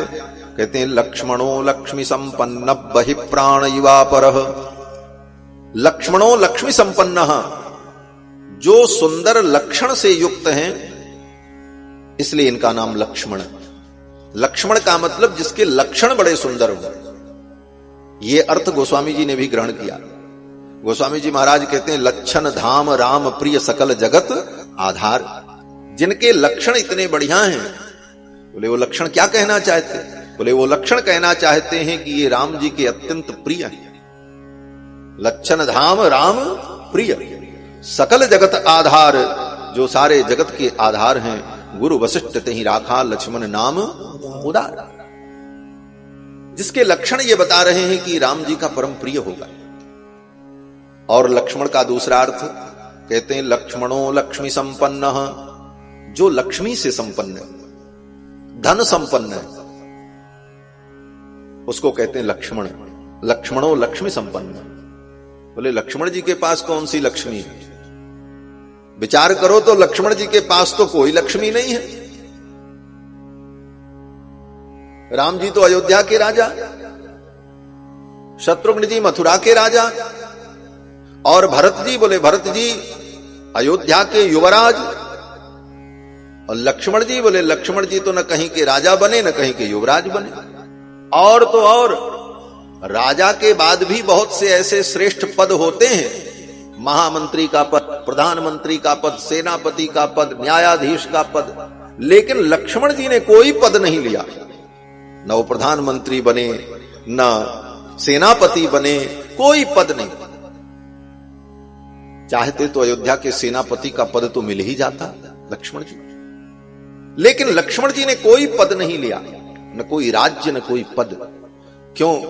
बोले लक्ष्मण जी ने सोचा मुझे जो पद मिला है वो पद किसी के पास नहीं। वो पद क्या है? कहते हैं तद विष्णो हो परमम पदम, भगवान का चरणारविंद ही परम पद है। और उस पद की जिसको प्राप्ति हो जाए उसको दुनिया में किसी पद की फिर जरूरत नहीं। ये भगवान के परम सेवक हैं, चरण सेवक। इसलिए लक्ष्मण जी ने कोई पद नहीं लिया, और भगवान का पादारविंद ही इनका परम धन है। धनम मदीयम तव पाद पंकजम कदानु साक्षात करवाणी चक्षुषा। भगवान के पादारविंद ही भक्तों के परम धन है। इसलिए लक्ष्मण जी महाराज ने भगवान के चरणों को ही परम धन माना। भगवान के चरणों के अतिरिक्त दुनिया की सारी संपत्ति को जिन्होंने तृण के समान समझा, यही लक्ष्मण जी का स्वरूप है।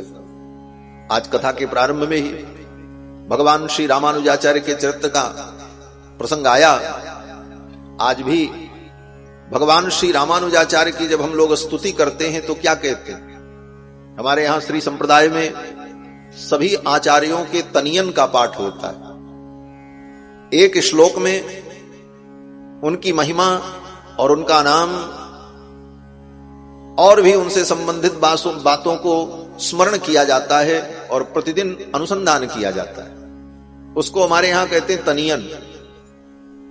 तो रामानुज स्वामी जी का जो तनियन पाठ हम लोग करते हैं प्रतिदिन भगवान के सम्मुख, उस पाठ में यही कहते हैं कि यो नित्यमच्युत पदाम्बुजयुग्म रुक्म व्यामोहतस्तदितराणि तृणाय मेने अस्मत् गुरोर भगवतो सदयैक सिंधो रामानुजस्य चरणौ शरणं प्रपद्ये। इसका अर्थ कहते हैं यो नित्यमच्युत पदाम्बुजयुग्म रुक्म व्यामोहतः, भगवान अच्युत के पादारविंद रूपी धन में जिनको व्यामोह हो गया। यो नित्यम अच्युत पदाम्बुज युग्म रुक्म, भगवान अच्युत के पादारविंद रूपी स्वर्ण में, संपत्ति में जो व्यामोहित हो गए, अर्थात भगवान का चरणारविंद ही जिनकी दृष्टि में सबसे बड़ा धन है। यो नित्यम अच्युत पदाम्बुज युग्म रुक्म व्यामोहतः तदितराणि तृणाय मेने, और भगवान के चरणारविंद के अतिरिक्त सारे संसार को जो तृण के समान समझते, तदितराणि तृणाय मेने अस्मत् गुरोर भगवतो सदयैक सिंधो रामानुजस्य चरणौ शरणं प्रपद्ये। ऐसे भगवान रामानुजाचार्य के चरणों में हम प्रणाम करते। ये रामानुज राम के अनुज हैं, लक्ष्मण हैं, जीवाचार्य, जिन्होंने भगवान के चरणारविंद को ही अपना परम धन माना। तो लक्ष्मण का मतलब लक्ष्मणो लक्ष्मी संपन्न, जो लक्ष्मी संपन्न है। और इनकी लक्ष्मी क्या है? बोले भगवान का चरणारविंद। ये लक्ष्मण जी ने कैसे निर्णय कर लिया कि भगवान का चरणारविंद ही सबसे बड़ा धन है? तो लक्ष्मण जी ने विचार किया, दुनिया में जितना धन है, चल संपत्ति, अचल संपत्ति, इसकी अधिष्ठात्री कौन है? बोले लक्ष्मी। लक्ष्मी चल अचल संपत्ति की अधिष्ठात्री है। संसार के चल अचल संपत्ति को पाने के लिए लोग लक्ष्मी की आराधना करते हैं, लेकिन उस लक्ष्मी से पूछो तुम किसकी आराधना करती हो, तो लक्ष्मी भगवान के चरणों को ही पकड़ करके बैठी रहती। लक्ष्मी कहती सबसे बड़ा धन तो यह है। जो लक्ष्मी धन की दात्री है, वो लक्ष्मी किसका चरण पकड़े बैठी, बोले नारायण का। लक्ष्मी समझती है कि ये चरण भगवान के जो यही परम धन है। इसीलिए श्री यामुनाचार्य स्वामी जी महाराज, जो रामानुजाचार्य के परम गुरु हैं, आलवंदार स्तोत्र में, ये आलवंदार स्तोत्र बड़ा अद्भुत स्तोत्र है। हमारे अयोध्या में पंडित श्री अखिलेश्वर दास जी महाराज महापुरुष हुए, प्रतिदिन आलवंदार स्तोत्र का पाठ भगवान को सुनाते थे। पूज्य श्री किलाधीश जी महाराज आलवंदार स्तोत्र का नित्य नियम से पाठ करते। आलवंदार स्तोत्र में संपूर्ण वेदांत के रहस्य को गुंफित कर दिया है महाराज श्री यामुनाचार्य स्वामी जी। स्वादयन्निह सर्वेषाम त्रय्यंतार्थम सुदुर्ग्रहम, समस्त प्राणियों को त्रय्यंत अर्थात वेदांत के रस का आस्वादन कराने के लिए, स्वादयन्निह सर्वेषाम त्रय्यंतार्थम सुदुर्ग्रहम स्तोत्रयामास योगींद्रस्तम वंदे यामुनावयम। उनकी रचना जो आलवंदार स्तोत्र है, उस स्तोत्र में प्रार्थना करते हुए कहते हैं, हे प्रभु मैं आपसे ही पूछता हूं, कह श्री श्रिय परम सत्व समाश्रय, कह श्री श्रिय, श्री के भी श्री कौन है, श्री भी किसको अपना श्री मानती हैं, अर्थात श्री जी का जो कुछ वैभव है वो भगवान के चरणारविंद के कारण ही तो। इसलिए भगवान से ही प्रश्न करते हैं, कह श्री श्रिय परम सत्व समाश्रय, कह पुंडरीक नयनः पुरुषोत्तमः कह। हे प्रभु आप ही बताओ श्री की श्री कौन है, श्री के श्री तो आप ही। तो लक्ष्मी भी जिनके चरणों को अपना परम धन मानती है, वो चरण वास्तव में भक्तों के प्राणाधार और परम धन है। लक्ष्मण जी ने इस बात को समझा और लक्ष्मण जी ने भगवान के चरणारविंद को, भगवान के चरणों की सेवा को ही अपना परम धन माना। इसीलिए महर्षि वाल्मीकि कहते हैं लक्ष्मणो लक्ष्मी संपन्न। लक्ष्मण जी ऐसी लक्ष्मी से संपन्न है। और फिर केकई जी के जो छोटे पुत्र हैं, सुमित्रा जी के छोटे पुत्र, उनका नामकरण करते हुए गुरुदेव वशिष्ठ कहते हैं शत्रुघ्नम परम तथा। सुमित्रा जी के जो द्वितीय बालक हैं, इनका नाम शत्रुघ्न होगा। श्री दशरथ जी महाराज ने पूछा शत्रुघ्न का अर्थ क्या है, तो गुरुदेव वशिष्ठ ने कहा शत्रुघ्न का मतलब जो शत्रुओं का विनाश करे। शत्रुघ्नो नित्य शत्रुघ्नः, महर्षि वाल्मीकि यही अर्थ करते। शत्रुघ्नो नित्य शत्रुघ्नः नीतः प्रीति पुरस्कृतः। यहां पर नहीं किया है, आगे अयोध्या कांड के प्रारंभ में प्रथम श्लोक में ही शत्रुघ्न जी का वर्णन करते। जब श्री भरत जी महाराज अपने मामा के यहां जाते हैं विवाह के बाद, यहीं से अयोध्या कांड की कथा शुरू होती। तो अयोध्या कांड के प्रथम सर्ग के प्रथम श्लोक में महर्षि वाल्मीकि कहते हैं कि गच्छता मातुल कुलम भरतेन तदानघः शत्रुघ्नो नित्य शत्रुघ्नः नीतः प्रीति पुरस्कृतः। गच्छता मातुल कुलम, वशिष्ठ श्री भरत जी महाराज जब अपने मामा जी के यहां जा रहे हैं तो शत्रुघ्न जी महाराज भी उनके साथ जा रहे हैं। नीतः प्रीति पुरस्कृतः, और शत्रुघ्न जी कौन है, तो वाल्मीकि जी कहते हैं शत्रुघ्नो नित्य शत्रुघ्नः, जो नित्य शत्रुओं का विनाश करते हैं वो शत्रुघ्न। तो शत्रुघ्न का मतलब जो शत्रु का विनाश करे। और शत्रु दो प्रकार के होते हैं, एक नित्य शत्रु, एक अनित्य शत्रु। अनित्य शत्रु कौन है, बोले जो धन संपत्ति के कारण और हमारे दुर्व्यवहार अथवा असद व्यवहार के कारण संसार में शत्रु पैदा हो जाते हैं, ये अनित्य शत्रु। इनसे आप व्यवहार ठीक कर लो तो इनकी शत्रुता खत्म हो जाएगी। धन संपत्ति के कारण जो शत्रु और विरोधी बने उनको वो धन संपत्ति दे दो, बात खत्म हो जाएगी, लड़ाई खत्म। तो संसार के जो शत्रु हैं ये अनित्य हैं। और नित्य शत्रु कौन है, बोले नित्य शत्रु वो हैं जो अनादिकाल से हमारे साथ लगे हैं और हमको दुख दे रहे हैं, हमारा ही खाते हैं और हम ही को सताते हैं। वो शत्रु कौन है? बोले काम क्रोध लोभ मोह मद मात्सर्य ईर्ष्या द्वेष पाखंड छल दंभ।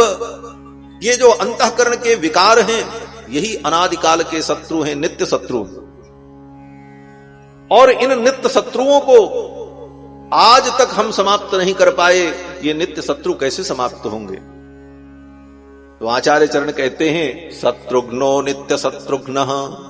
शत्रुघ्न जी के चरित्र का चिंतन करो, तुम्हारे जीवन के जितने नित्य शत्रु हैं वो सब समाप्त हो जाए, काम क्रोधादिक सारे विकार समाप्त हो जाए। जाके सुमिरन ते रिपुनासा नाम शत्रुघ्न वेद प्रकाश। ये जाके सुमिरन ते रिपुनासा, जिनके सुमिरन से शत्रुओं का नाश होगा, तो ये दुनिया के शत्रुओं के नाश की बात नहीं है, ये लौकिक शत्रु अनित्य शत्रुओं की बात नहीं है। शत्रुघ्नो नित्य शत्रुघ्न, जो नित्य शत्रु हैं उनके विनाश की बात कही गई। जाके सुमिरन ते रिपुनासा नाम शत्रुघ्न वेद प्रकाश। जिनके स्मरण से तुम्हारे नित्य शत्रु समाप्त हो जाए, जिन शत्रुओं से तुम बहुत दिनों से परेशान हो, काम क्रोधादिक के द्वारा वो समाप्त हो जाए। क्यों? बोले इन्होंने अपने जीवन के समस्त शत्रुओं को स्वयं समाप्त कर डाला। शत्रुघ्न जी महाराज के जीवन में काम क्रोध लोभ मोह सारे जो अंतःकरण के शत्रु हैं वो सब विनष्ट हो चुके। ये अयोध्या कांड के प्रथम श्लोक में जो इनका चरित्र है, नीतः प्रीति पुरस्कृतः, वहां पर टीकाकार विद्वानों ने यही अर्थ किया है कि शत्रुघ्न जी महाराज भरत जी के साथ मामा जी के घर जाने को तैयार हो गए। क्या राम जी के चरण में उनको प्रेम नहीं था? पिताजी से प्रेम नहीं था? मां से प्रेम नहीं था? परिवार से प्रेम नहीं था? पत्नी से प्रेम नहीं था? अयोध्या से प्रेम नहीं था? भरत जी के साथ जाने को क्यों तैयार हो गए? बोले श्री शत्रुघ्न जी ने अपने अंतःकरण के सभी विकारों को, इच्छाओं को समाप्त कर दिया है। अपनी इच्छाओं का जिन्होंने दमन कर दिया है, अपनी इच्छाओं को जिन्होंने जीत लिया। इच्छाएं ही तो शत्रु हैं, इन इच्छाओं के कारण ही तो हम दुखों को पाते हैं। जो इच्छाएं हमारी बनी रहती हैं, उन इच्छाओं के कारण ही हमें दुख होता है। और जिन्होंने अपनी इच्छाओं को जीत लिया, इसीलिए शत्रुघ्नो नित्य शत्रुघ्न, इन्होंने अपनी इच्छाओं को, कामनाओं को जीत लिया है। और जिन कामनाओं के कारण ही क्रोधादिक विकार उत्पन्न होते। देखो सबसे बड़ा अंतःकरण का शत्रु कौन है? बोले कामना ही। बाकी क्रोध लोभ ये तो बाद के हैं, कामना हट जाए तो सब हट जाए। इसीलिए गीता में भगवान श्री कृष्ण कहते हैं संगात संजायते कामः, सबसे पहले काम आता है। काम माने कामनाएं, इच्छा, और फिर बोले फिर एक एक का आना शुरू हो जाता है। संगात संजायते कामः, और उन कामनाओं की अगर पूर्ति नहीं हुई तो कामात क्रोध विजायते, काम से क्रोध उत्पन्न हो जाए। संगात संजायते कामः कामात क्रोधो विजायते, क्रोधात भवति सम्मोहः सम्मोहात स्मृति विभ्रमः स्मृति भ्रंशात बुद्धिनाशो बुद्धिनाशात प्रणश्यति। ये जो क्रम है, ये क्रम कहां से शुरू हुआ? बोले काम से। तो कामनाओं का जिसने अंत कर दिया वही अपने अंतःकरण के शत्रुओं को जीत पाता है। अपने अंदर के शत्रुओं को, नित्य शत्रुओं को वही जीत पाता है जिसने अपनी कामनाओं का अंत कर दिया। और शत्रुघ्न जी ने अपनी समस्त कामनाओं का अंत कर दिया, अपनी कामनाओं का उन्होंने दमन कर दिया। इसलिए महर्षि वाल्मीकि कहते हैं शत्रुघ्नो नित्य शत्रुघ्न नीतः प्रीति पुरस्कृतः। गुरुदेव ने चारों कुमारों का नामकरण किया और फिर धीरे धीरे चारों कुमार बड़े होते हैं। तेषाम जन्म क्रियादीनी सर्वकर्माण्यकारयत, उनके आगे के जो सारे संस्कार थे उन सारे संस्कारों को विधि पूर्वक गुरुदेव वशिष्ठ ने संपन्न कराया। श्रीमद् वाल्मीकि रामायण में भगवान की बाल लीला का कोई वर्णन नहीं है विशेष। भगवान के प्राकट्य के तुरंत बाद नामकरण, और नामकरण के मात्र 4-5 श्लोकों में ही संपूर्ण बाल चरित्र, गुरुकुल जाना, पढ़ करके आना, सारी बात 4-5 श्लोकों में ही महर्षि वाल्मीकि ने कह दिया। क्यों? बोले वाल्मीकि जी को बड़ी जल्दी मची है। बोले क्या जल्दी मची? बोले जल्दी से ठाकुर जी मिथिला की यात्रा करें। क्यों? बोले जब तक मिथिला की यात्रा पर नहीं जाएंगे तब तक शत्रुओं के संहार के लिए जो इनका अवतार हुआ है वो कार्य नहीं होगा। इसलिए वशिष्ठ वाल्मीकि जी महर्षि विलंब नहीं करते, नामकरण किया। और नामकरण करने के बाद एक ही श्लोक में कहते हैं सर्वे वेद विदः शूराः सर्वे लोकहिते रताः। कुछ दिन में ही चारों भाई पढ़ लिख करके योग्य और विद्वान बन गए। गुरु गृह गए पढ़न रघुराई, अल्पकाल विद्या सब आई। अल्पकाल में ही समस्त विद्याओं को प्राप्त कर लिया। सर्वे वेद विदः शूराः सर्वे लोकहिते रताः। वेद विद हो गए, ज्ञान संपन्न हो गए। गुरुकुल में जाकर के गुरु जी की सेवा करके वेदादि शास्त्रों का अध्ययन किया भगवान श्री राम। गुरु गृह गए पढ़न रघुराई। भगवान श्री राम अपने इस आचरण से लोक मर्यादा की स्थापना करते। ज्ञान प्राप्त करने के लिए गुरु के चरण में जाओ और गुरु की शुश्रूषा करके ज्ञान प्राप्त करो। श्री दशरथ जी महाराज अगर चाहते तो गुरुदेव वशिष्ठ से कह देते, गुरुदेव ये मेरे बच्चे मेरी आंखों के तारे हैं, ये मेरी आंखों से ओझल न हो, मैं इन्हें देखता रहूं। ये गुरुकुल जाएंगे आपके गुरुकुल में पढ़ने के लिए तो मुझसे दूर हो जाएंगे। आप प्रतिदिन यहां आते हैं, आप यहीं मेरे बच्चों को शिक्षा दे दो। अगर दशरथ जी ये कह देते तो वशिष्ठ जी मना न करते। हां, अगर वशिष्ठ जी ये समस्या कहते कि भाई आपके बच्चे को हम यहां पढ़ावें और बाकी बच्चों को हम गुरुकुल में पढ़ाने जाएं तो समय का अपव्यय होगा। तो श्री दशरथ जी महाराज इतने समर्थ हैं कि दशरथ जी कह देते, गुरुदेव ये मेरा महल ही आप ले लो, इसी को गुरुकुल बना दो। वो सब बच्चे भी यहीं आ जाएं और आप यहीं मेरे बच्चों को धर्मशास्त्र की शिक्षा दो, ये मेरी आंखों के सामने रहे। आपका गुरुकुल यहीं आ जाए, ये मेरा महल आप ले लो, इसी में आप गुरुकुल खोल दो, हम दूसरा महल बना लेंगे। दशरथ जी के पास कोई कमी थी महाराज? अवध राज सुरराज सिहाई, दशरथ धन लख धनद लजाई, वो वैभव। और अगर ये कहते गुरुदेव वशिष्ठ से चक्रवर्ती जी महाराज तो श्री वशिष्ठ जी मना नहीं करते। लेकिन श्री दशरथ जी महाराज ने भी मर्यादा का पालन किया। गुरुकुल में जाकर के मेरे बच्चे गुरु जी की सेवा करके वेद शास्त्र का अध्ययन, और जिस गुरुकुल में सामान्य बालक पढ़ते हैं उसी गुरुकुल में भगवान श्री रघुनंदन भी पढ़ने गए। यही हमारी वैदिक परंपरा है। समान शिक्षा नीति जिसको कहा जाता है। एक ही गुरुकुल में, जिस गुरुकुल में चक्रवर्ती सम्राट का बेटा पढ़ेगा उसी में एक गरीब का बेटा भी पढ़ेगा। जिस गुरुकुल में भगवान श्री कृष्ण पढ़ते थे उसी गुरुकुल में सुदामा जैसे विपन्न ब्राह्मण भी पढ़ते थे। आज की जैसी शिक्षा नीति नहीं थी कि गरीब का बच्चा सरकारी स्कूल में पढ़े और अमीर का बच्चा कॉन्वेंट में पढ़े। शिक्षा की विषमता ही समाज में विष घोलती, विषमता और भेद पैदा करती। आज समाज में जो इतनी विषमता है, जातिवाद, क्षेत्रवाद, अनेकानेक प्रकार के जो वाद हैं, इस वाद को उत्पन्न करने का कारण क्या है? शिक्षा की असमानता। गरीब व्यक्ति अपने बच्चे को इंजीनियर और डॉक्टर नहीं बना सकता। क्यों? बोले उतना पैसा कहां से लाएगा? इसीलिए हमारे मुनियों ने नियम बनाया, शिक्षा निःशुल्क होनी चाहिए। इसीलिए गुरुकुल में कभी फीस नहीं लगती थी। राजा का भी बेटा उसी गुरुकुल में पढ़े और गरीब का बेटा भी पढ़े, और किसी को फीस देने की जरूरत नहीं। अगर फीस का नियम लगेगा, शुल्क का अगर नियम लगेगा तो राजा का बेटा तो दे देगा, गरीब का बेटा कहां से लाएगा? फिर तो उसे शिक्षा नहीं मिल सकती। इसलिए ऋषियों ने नियम बनाया, चाहे राजा का बेटा हो चाहे रंग का बेटा हो, गुरुकुल में पढ़ने आवे, शुल्क किसी से नहीं लिया जाएगा और सेवा सबको करनी पड़ेगी। राजा का भी बेटा अगर गुरुकुल में जाए तो वो भी झाड़ू लगावे। ये नहीं कि तुम बैठ करके केवल पढ़ो और तुम्हें सम्मान मिले, ना ना। राजा का भी बेटा गुरुकुल में जाए तो गुरुजी के यहां झाड़ू लगावे, गुरुजी की गाय चरावे, गुरुजी के आश्रम में गाय का गोबर उठावे और इस प्रकार सेवा करके वो विद्या का अध्ययन करे। गुरु शुश्रूषया विद्या पुष्कलेन धनेन वा अथवा विद्या विद्या चतुर्थम नोपलभ्यते। गुरु की शुश्रूषा करके वेदादि शास्त्र का अध्ययन करना। तो भगवान श्री राम भी गुरुकुल में गए और जाकर के गुरुजी की सेवा की है। नंदिनी गऊ को चराया है। गुरुदेव वशिष्ठ के आश्रम में झाड़ू लगाते राम जी।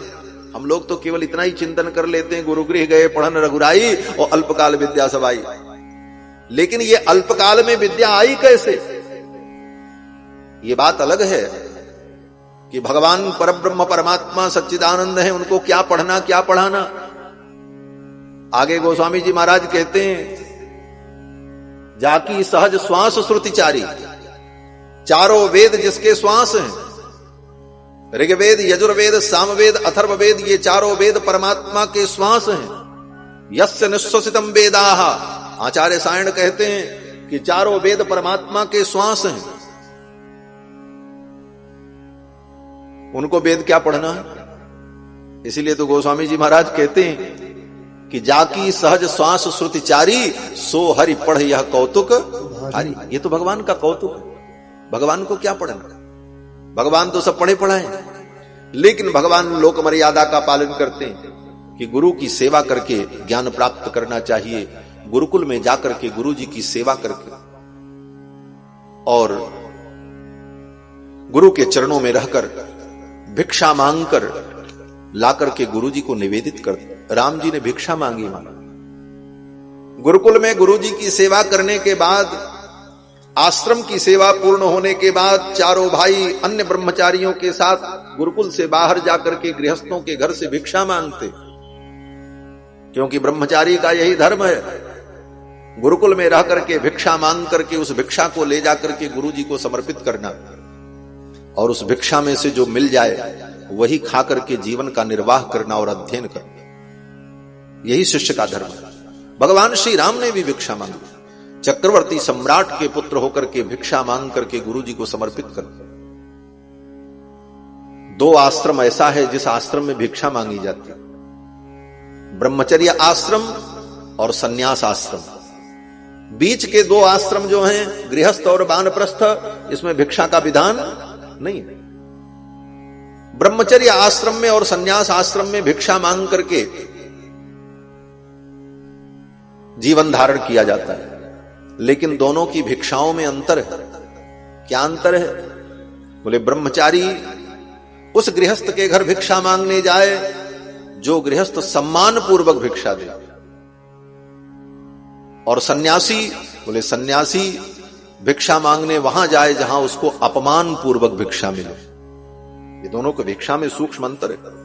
भिक्षा तो ब्रह्मचारी भी मांगेगा, यज्ञोपवीत संस्कार में पहले भिक्षा की ही विधि होती है। वहां पर मां से भिक्षा मांगता भवत भिक्षाम दे, और वो केवल उसी दिन के लिए नहीं है, वो जब तक वेद पढ़े तब तक प्रतिदिन वो भिक्षा मांग करके गुरु जी को ला करके दे। लेकिन किससे भिक्षा ले? बोले जो सम्मान पूर्वक भिक्षा दे। ब्रह्मचारी की भिक्षा सम्मान पूर्वक होनी चाहिए। इसीलिए यज्ञोपवीत संस्कार में जब ब्रह्मचारी को मां भिक्षा देती है तो पहले मस्तक पर तिलक लगाती, माला पहनाती, स्वयं मां उसके चरण को प्रणाम करती, वंदन करती, क्योंकि ब्रह्मचारी है, और तब सम्मान पूर्वक उसे भिक्षा देती। क्यों? बोले ये पढ़ने जा रहा है। विद्यार्थी जीवन में ब्रह्मचर्य आश्रम में इसे अध्ययन करना है। अगर सम्मान पूर्वक भिक्षा नहीं मिलेगी, भिक्षा मांगने में कहीं उसको अपमान महसूस होगा, तो वो सब छोड़ करके भाग जाएगा। बोले हटाओ, ऐसा काम क्यों करे? फिर तो पढ़ने की प्रवृत्ति ही समाप्त हो जाएगी, उसके अंदर वैराग्य उत्पन्न हो जाएगा। और सन्यासी को अपमान पूर्वक भिक्षा लेनी चाहिए। क्यों? बोले जब संसार से बार बार उसे अपमान मिलेगा तो उसका वैराग्य और दृढ़ होता चला जाएगा। इसलिए सन्यासी की भिक्षा सम्मान पूर्वक नहीं होती। सम्मान देना चाहिए, इसका मतलब ये मत समझना कि कोई सन्यासी आवे तो उसका अपमान करे, लेकिन बहुत सम्मान की अपेक्षा से भिक्षा ग्रहण करने नहीं जाना चाहिए। जहां साधारणतया भिक्षा मिल जाए जिससे हमारा वैराग्य दृढ़ हो। और ब्रह्मचारी बोले ब्रह्मचारी को तो सम्मान पूर्वक भिक्षा मिले, अगर उसका अपमान हो जाएगा तो उसके अंदर वैराग्य उत्पन्न हो जाएगा, ये संसार बेकार है। एक दिन दुनिया छोड़ के चले जाना है तो ये पढ़ लिख करके क्या करेंगे?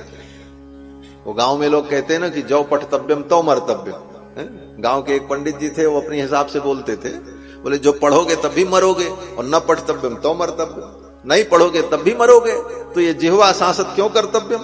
भाई ये जीव की सांसत क्यों करो, इतनी मेहनत क्यों करो?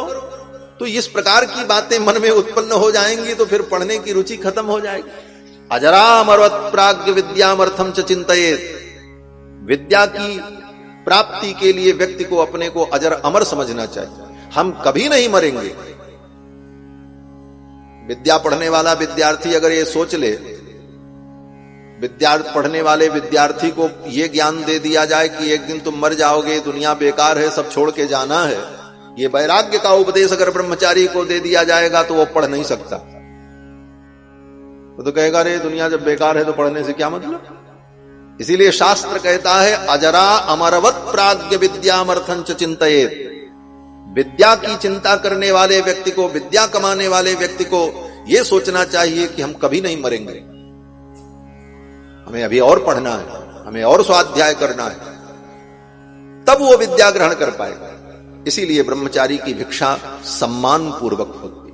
भगवान श्री राम ने भिक्षा मांगी, भिक्षा मांग करके गुरु के चरणों में अर्पित किया। नंदिनी की सेवा की है, नंदिनी को चराया है महाराज।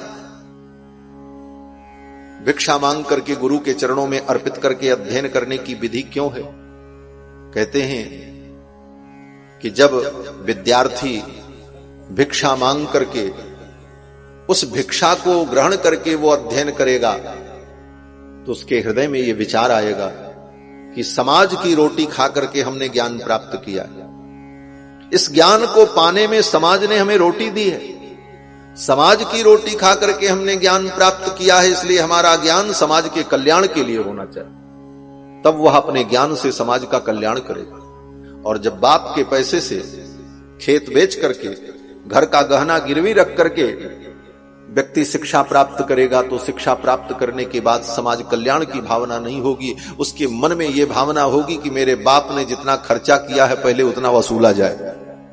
वह जनता का शोषण हो, वो जनता का शोषण करेगा। इसीलिए गुरु के चरण में जाकर गुरु की सेवा करके जब ज्ञान प्राप्त करता है व्यक्ति, तो गुरु से प्राप्त ज्ञान व्यक्ति को क्या बनाता है?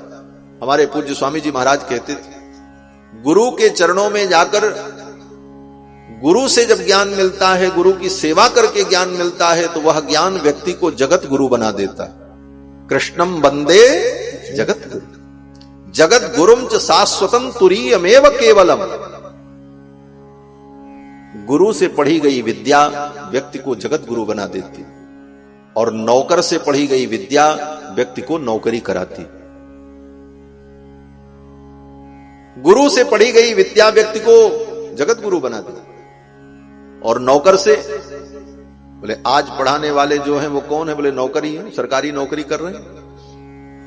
तो पढ़ने वाले छात्रों के मन में ये भाव होता कि ये तो सरकारी नौकर है, नौकरी कर रहे हैं, ये तो हमको पढ़ाएंगे ही पढ़ाएंगे, इनका तो काम यही है, इसी के लिए नियुक्त है। तो पहले से ही शिष्य के मन में यह भाव हो जाएगा कि ये नौकर है, तो नौकर से पढ़ी गई विद्या व्यक्ति को नौकरी ही करा सकती है, इससे ज्यादा कुछ नहीं करा सकती, इससे ज्यादा कुछ नहीं करा जाए। बहुत पढ़ने के बाद भी, आज बड़ी बड़ी डिग्रियां लेने के बाद लोगों के मन में यही होता कहीं नौकरी मिल जाए, और नौकरी नहीं मिली तो बोले इतना पढ़ने के बाद भी सब पढ़ना बेकार हो गया। क्यों? बोले नौकरी से आगे सोचने की क्षमता ही नहीं होती। भगवान श्री राम ने गुरुकुल में जाकर गुरु जी की सेवा करके विद्याध्ययन, जब गुरु की सेवा से ज्ञान प्राप्त होता है तो अल्पकाल में ही उसे बहुत ज्ञान प्राप्त हो जाता है। अल्पकाल विद्या सब आई, अल्पकाल में समस्त विद्याओं को भगवान ने प्राप्त कर लिया। और हमारे पूज्य स्वामी जी महाराज कहा करते थे कि भगवान श्री रघुनंदन गुरुदेव वशिष्ठ के आश्रम में सेवा करते थे, पढ़ने का तो मौका ही नहीं होता, कभी कोई सेवा कभी कोई सेवा। कुछ दिन बीत गए, तो गुरुदेव वशिष्ठ ने विचार किया कि रघुनंदन ने इतनी सेवा की है, इन्हें विद्या प्रदान करना चाहिए। तो विद्या प्रदान करने के लिए गुरुदेव वशिष्ठ ने क्या किया? बोले राम जी को बैठा करके नहीं पढ़ाया। पूज्य स्वामी जी कहते थे कि गुरुदेव वशिष्ठ ने कहा, राम ये मेरी जो कामधेनु नंदिनी है इसके चरणों में प्रणाम करो, और प्रणाम करने के बाद इस नंदिनी से प्रसाद की याचना करो। गुरुदेव वशिष्ठ के कहने पर भगवान श्री रघुनंदन ने, कुमार लक्ष्मण ने, भरत ने, शत्रुघ्न ने, चारों भाइयों ने नंदिनी को प्रणाम किया, और चारों भाइयों ने दोनों तरफ से अपने अपने हाथ नंदिनी के पयोधर के नीचे लगा दिए। भगवती नंदिनी के पयोधर से दिव्य दुग्ध निर्झरित हुआ, उसी दुग्ध को हाथ में लिया। गुरुदेव वशिष्ठ ने कहा, आचमन कर लो, पी जाओ। नंदिनी के उस प्रसाद को ग्रहण किया और उसी समय समस्त विद्याएं जागृत हो गई। कहीं कुछ पढ़ना उड़ना नहीं पड़ा। गुरु की सेवा करके, नंदिनी गऊ की सेवा करके, नंदिनी के प्रसाद से ही समस्त विद्याओं को प्राप्त कर लिया। गुरुदेव वशिष्ठ ने ऐसी कृपा की, अल्पकाल विद्या सब आई, सर्वे ज्ञानोपसंपन्ना सर्वे समुदिता गुणैहि। चारों भाई ज्ञान संपन्न हो गए और समस्त गुणों से परिपूर्ण हो गए। लेकिन इन चारों में भी तेषामपि महातेजा राम सत्य पराक्रम। चारों भाइयों में भगवान श्री राम तो विलक्षण है, सत्य पराक्रम। इष्ट सर्वस्य लोकस्य शशांक इव निर्मला। सभी के परम प्रिय। गुरुकुल से पढ़ करके लौट करके आए, समावर्तन संस्कार हुआ और अयोध्या में रहकर पिता के राज्य कार्य में सहयोग करने लगे। यहां पर 2-3 श्लोकों में, 4 श्लोकों में चारों भाइयों के परस्पर प्रेम का वर्णन किया महर्षि वाल्मीकि। कहते हैं कि बाल्यात् प्रभृति सुस्निग्धो लक्ष्मणो लक्ष्मीवर्धनः। सबसे पहले लक्ष्मण जी के स्वभाव का वर्णन कर रहे हैं। कहते हैं बाल्यात् प्रभृति सुस्निग्धो, बचपन से ही लक्ष्मण जी महाराज भगवान श्री राम के चरणानुरागी। ऐसा नहीं कि बड़े होने के बाद उनको ये समझ आई हो कि ये बड़े भैया हैं, पिता तुल्य हैं, ईश्वर हैं, परमात्मा हैं, इनके चरणों में मुझे प्रेम करना चाहिए। ये बड़े होकर के उन्होंने नहीं अनुभव किया, बचपन से। बाल्यात् प्रभृति सुस्निग्धो लक्ष्मणो लक्ष्मीवर्धनः रामस्य लोक रामस्य भ्रातुर ज्येष्ठस्य नित्यसः। अपने ज्येष्ठ भ्राता भगवान श्री रघुनंदन के चरणों में बचपन से ही उनकी प्रीति। श्रीमद् वाल्मीकि रामायण के इसी श्लोक का भाव श्री गोस्वामी जी ने दिया कि 12 ते निज हित पति जानी, लक्ष्मण राम चरण रति मानी। 12 ते निज हित पति जानी, लक्ष्मण राम चरण रति मानी। 12 ते निज हित पति जानी, लक्ष्मण राम चरण रति मानी। लक्ष्मण राम चरण रति मानी। लक्ष्मण राम चरण रति मानी। बाल्यात् प्रभृति सुस्निग्धो लक्ष्मणो लक्ष्मीवर्धन। बचपन से ही राम जी के चरणों के अनुरागी हैं और भगवान श्री राम भी लक्ष्मण जी से कितना प्रेम करते। आह, महर्षि वाल्मीकि कहते हैं राम जी को तो लक्ष्मण जी के बिना भोजन भी अच्छा नहीं लगता। नचतेन विना निद्राम लभते पुरुषोत्तमः, मृष्टमन्नमुपानीतम अश्नाति नहीं तम बिना। नचतेन विना निद्राम लभते पुरुषोत्तमः। लक्ष्मण जी के बिना राम जी को नींद नहीं आती। यहीं से शुरुआत की। लक्ष्मण जी के बिना राम जी को नींद नहीं आती महाराज। कितना भी सुंदर बिस्तर लगा दो, लेकिन ठाकुर जी करवट बदलते रहते हैं। लक्ष्मण अगर पास में न हो तो राम जी को नींद नहीं आती। इस एक वाक्य का विशेष अर्थ हमारे आचार्यों ने किया कि राम जी को लक्ष्मण जी के बिना नींद क्यों नहीं आती। विचार किया, नचते न बिना निद्राम लभते पुरुषोत्तमः। तो कहते हैं देखो, जिसको बढ़िया बिस्तर पर सोने की आदत पड़ जाए उसको फिर सामान्य बिस्तर पर नींद नहीं आती। और लक्ष्मण जी कौन है? बोले लक्ष्मण जी भगवान के अनादि बिस्तर हैं। निवास सय्यासन पादुकाम शुकोपधान वर्षा तपवारणादिवि शरीर भेदस्तव शेषतांगतै यथोचितम शेष इतीर्यते जनैः। ये सब आलवंदार के स्तोत्र हैं, पूर्वाचार्यों के भाव हैं कि इनका नाम शेष क्यों है। यथोचितम शेष इतीर्यते जनैः। लक्ष्मण जी को शेषावतार शेष क्यों कहते हैं? शेष का मतलब क्या होता है? बोले शेष का सीधा अर्थ तो यही है बचा हुआ, लेकिन यहां शेष का विशेष अर्थ है। क्या विशेष अर्थ है? तो कहते हैं यथेष्ट विनियोगार्हत्वम शेषत्वम, जो अपने शेषी के इच्छा के अनुकूल विनियोग के योग्य हो उसको शेष कहते हैं। भगवान शेषी हैं और जीव शेष है। भगवान के साथ हमारा शेष शेषी संबंध है। इसीलिए भगवान की स्तुति में कहते हैं शेषित्व संबंध निबोधनायते यन मंगलानाम च सुमंगलायते पुनः पुनर्मंगलमस्तु संततम। भगवान के साथ हमारा क्या संबंध है? वैसे तो बहुत संबंध है। पिता तु रक्षक शेषी भर्ता गेयो रमापति स्वाम्याधारो ममात्मा च भोक्ता चेति मनुदितः।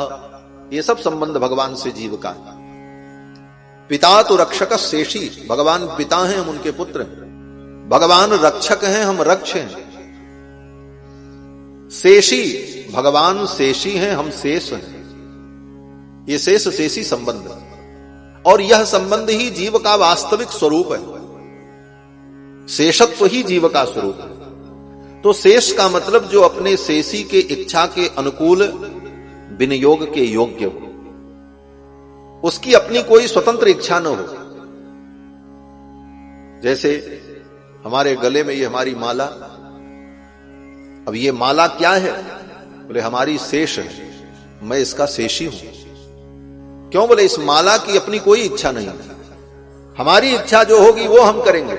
हमारा मन करे हम इसको पहन लें और हमारा मन करे हम किसी दूसरे को दे दें। हमारा मन करे हम इसको उठा के आग में डाल दें। ये माला ये नहीं कहेगी कि आपने हमको जलाया क्यों, और गले में पहने तो ये माला ये नहीं कहेगी कि आपने हमको गले में क्यों पहना। हम इसको पैरों से रौंद दें तो ये माला ये नहीं कहेगी कि आपने मुझको पैरों से क्यों रौंदा। इसकी अपनी कोई इच्छा, हमारी इच्छा के अनुकूल विनियोग के योग्य है। हम इसका जैसे भी चाहें वैसे विनियोग कर लें। उसी प्रकार ये जीवात्मा परमात्मा की इच्छा के अनुकूल विनियोग के योग्य है। भगवान जैसे चाहे हमारा उपयोग करे, हमारी कोई इच्छा नहीं। यह भाव यही जीव का वास्तविक स्वरूप है। जब तक ये भाव हमारे जीवन में सिद्ध नहीं हो जाएगा तब तक हम अपने वास्तविक स्वरूप को प्राप्त नहीं कर पाएंगे। जीव का वास्तविक स्वरूप यही है कि वो परमात्मा का शेष है। भगवान जैसे चाहे वैसे उपयोग करें। इसीलिए शेष जी महाराज जो हैं वो भगवान की इच्छा के अनुकूल विनियोग के योग्य हो जाते हैं। भगवान को जरूरत पड़ जाए तो शेष जी ही घर बन जाते हैं। निवास सैया, अगर भगवान को बिस्तर की जरूरत पड़े तो शेष जी ही बिस्तर बन जाते हैं। निवास सैयासन, आसन की जरूरत हो तो वही आसन बन जाए। निवास सैयासन पादुकाम शुक, अगर पादुका की जरूरत हो तो लक्ष्मण जी ही भगवान की पादुका भी बन जाते हैं। प्रधान वर्षा तपवारणादि भी, अगर भगवान के ऊपर वर्षा होने लग जाए, धूप पड़ने लग जाए तो शेष जी ही छत्र बन जाते हैं।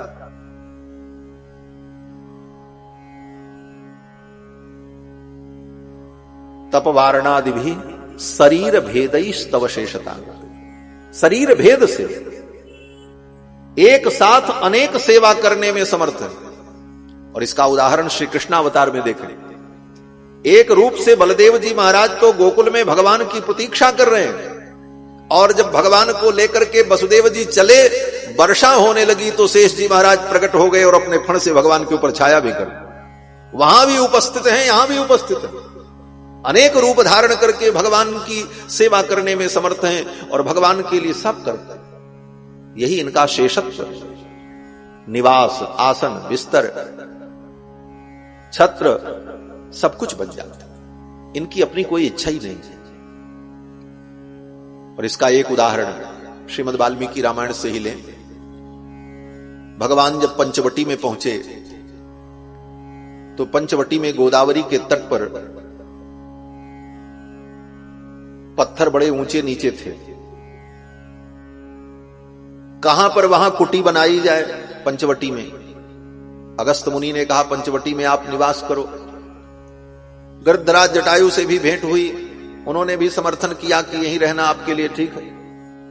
गोदावरी के तट पर पहुंच करके भगवान श्री राम ने लक्ष्मण से कहा, लक्ष्मण तुम बताओ कहां पर कुटी बनाई जाए।